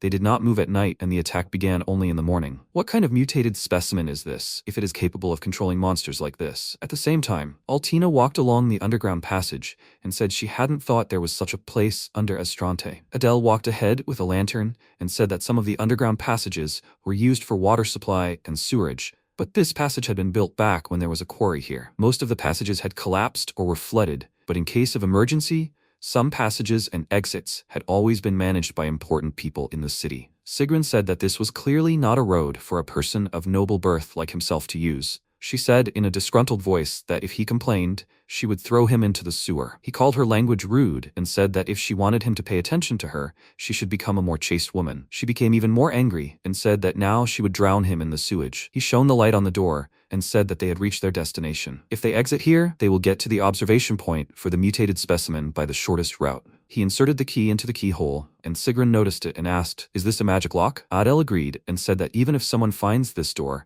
with such a lock, it will not be possible to just enter and exit. He threw a small bomb in front of them with a sly smile, which exploded with a bright light and said that I understand, then they should continue to rely on him. After the effect of this bomb, they looked around and noticed that he was no longer here. Altina examined the bomb he threw, and MC said that it seemed like the key was gone. He looked at it with a displeased expression and asked, did he steal it and lock them inside? She said that this means that this idiot hero wants to take all the glory for himself. He called him a fool and said that the mutated specimen must be destroyed for sure. He said that they will be angry later. Are there other exits here? She said that then they would have to go around. This is an emergency, so the door can just be broken down, right? He denied it and said that it was almost impossible to destroy this door. The door and lock are reinforced with magic. They are extremely durable. By human strength, that is. He didn't have time to finish because he broke the door and asked, shouldn't he have cut it? Adele asked with a shocked look, did he just cut this door? Is he even human? She denied it and said that he was the Demon King. He looked at them and thought that he was already starting to get used to her barbed words. They went outside and he said that in any case, he did well. They need to hurry. She said that, however, what this idiot did cannot be forgiven. When this is over, the guildmaster will definitely have to deal with him. He agreed, asked for forgiveness, and said that he should have listened to her warning. They heard a loud roar, and he said that judging by the volume, his body was huge. If it was a mutated specimen, then they were already close. They looked around, saw monsters running towards them, and said that the roar must have lured them. Here the monsters have arrived. She takes the right side, and then he will take the left. However, they didn't have time to do anything because Guy killed a crowd of monsters very quickly and said that he heard the sounds of battle. They needed to hurry. They ran to the right place and saw a giant mutated specimen of a monster. Adele looked at it and said that the report said that it had the characteristics of an ogre. He said that perhaps it could be called a giant ogre. Something about this monster caught his attention, and she called the teacher and asked if he noticed it too. He was shrouded in an incredibly vile and dense magical power. The entire chain of anomalies that began with a pack of high ogres was probably caused by his appearance. Most likely, it was he who forced the monsters to evolve into higher forms. He said that magical power was capable of evolving even surrounding monsters. He thought that this monster was terrifying. Even considering that there was a sword saint, a hero, and experienced fighters here, the battle would be difficult. At that moment, Sigrun jumped towards the huge monster, clicked his tongue in displeasure, and asked, are they here yet? However, he would not let them hinder him. He dealt numerous swift blows with his sword all over the monster's body and said that it was his prey. He thought with a self-confident smile that he would defeat it and make everyone understand that he was the hero worthy of glory. Besides, he was not as tough as a dragon. He was confident that he could handle it, ran to the ogre and said that this was the power of a hero with which he destroys creatures that harm people. This was a hero's mission. They loudly warned him of the danger, and at that moment the ogre slammed his fist into the ground with all his might. A huge destructive wave erupted from this blow, and they were very surprised by this. Sigrun managed to jump back from this attack, laughed and said that, however, he was too slow. He was no match for him, the embodiment of justice. Adele asked, do you intend to fight alone to the end? The protagonist asked if he was fighting alone to protect them. She said she didn't think so. He said that, however, he might be trying to fulfill his heroic duty in his own way. She called the teacher and asked if he believed in the good nature of people too much. He said that he agreed that he had a difficult character, but he didn't think he was a villain. No matter how he behaved, he didn't run away and was fighting to protect the city. She said that he was just an idiot hero. Adele said that in any case, failure was unacceptable. They needed to fight together and destroy him for sure. Altina noticed crowds of monsters running towards them and asked, they wouldn't let them do it, would they? They were gathering again. They entered into battle with a crowd of goblins that came out of the forest and said that he hadn't thought that so many more monsters were hiding in the forest. There was no way they could unite with him like that. However, they have no choice but to rely on the hero. Meanwhile, Sigrun dodged the monsters' attacks and said that he expected more, since they called him a mutated specimen. However, he is only at this level. He used the Thousand Fangs technique, delivered rapid strikes to the monster's arm, and loudly said that he must accept the power of justice. He cut off the ogre's arm, which attracted their attention, and she said that he still knows something. MC killed several monsters around him with one swing of his sword, watched the battle with the mutated specimen, and thought that something here does not add up. He has so much magical power, but he does not use magic. Moreover, his attacks are monotonous, although powerful, but his movements are slow. What is this strange inconsistency? Altina said that she was worried because he could not do anything at all against the dragon, but it seems he can handle this. He said he thought he had a bad habit of underestimating his opponent because of his overconfidence. It's clear that he's not fighting seriously now. She called the teacher and asked if he was sure he hadn't mixed something up. However, if he was suppressing the mutated specimen, even in this state, then the monster wasn't fighting seriously yet either. Isn't that right? He thought that if he thought about it, the monster's movements had been somewhat cautious all this time, and the mutated specimen itself had even been hiding. Maybe because it hadn't been able to show its full power yet? It was still in the process of mutating, and he had a bad feeling about this. He called out loudly to it, asking it to retreat, and Sigrun asked what kind of nonsense this was. After all, he was gaining the upper hand, so he shouldn't interfere with it. At that moment, the monster let out a very loud roar, which scared him and frightened him, and he loudly asked what it was. They covered their ears with their hands, and Altina loudly asked, "Is this a death cry?" Guy denied it and thought that his grandfather had told him as a child what happened to monsters that gained immense magical power. It was an evolution born of an ominous force. It was a creature that had entered the demon realm. They looked at it in horror, and she asked loudly, "The ogre devil is considered a creature of legend, isn't it?" He thought that the legends described it like this: a monster that destroyed an entire country with just 2 of its kind, 2 black horns, bringing ruin to the state. A very powerful stream of dark energy emanated from this monster. The people from the castle saw it and loudly asked, "What is this? A huge release of magical power. Is this a mutated specimen?" Cirrus looked at it in horror and said that it couldn't be. It was the ogre devil, right? At the same time, Altina loudly called for the teacher and said that this monster had transformed. He agreed and said that this meant that this was its true form. Adele asked, was he hiding in the forest to wait for the moment of evolution? The protagonist asked, or was he measuring the strength of people? Maybe he enjoyed instilling fear in them. They don't know how monsters think, but one thing is certain. To protect the city, they must defeat it. He took out his sword, called them and asked, can they handle it? They agreed, and he thought that the lives of the people of Estrante were behind them. Even if there was a legendary monster against them, they couldn't escape. His sword existed to protect. Sigrun asked with a confident smile, could you please not interfere? This prey was his. He said with a confident look that it was a legendary monster whose bad name was written in history. If he defeated it, its fame would thunder throughout the world. This credit would be his. He didn't have time to finish because the monster stepped next to him, and he was thrown aside with incredible force. MC looked at this and asked, is he still alive? Altina looked at it and said it was as resilient as an insect, so everything was fine. However, something else was more important. We needed to focus on this monster now. The ogre raised its hand and created a very powerful flame, and he said that everyone in the city is also fighting with all their might, and they had to move forward. Adel looked at it in surprise and said that its strength was monstrous. First, we needed to destroy its arms and reduce its combat ability. The monster compressed the energy in its hand and released it in a beam.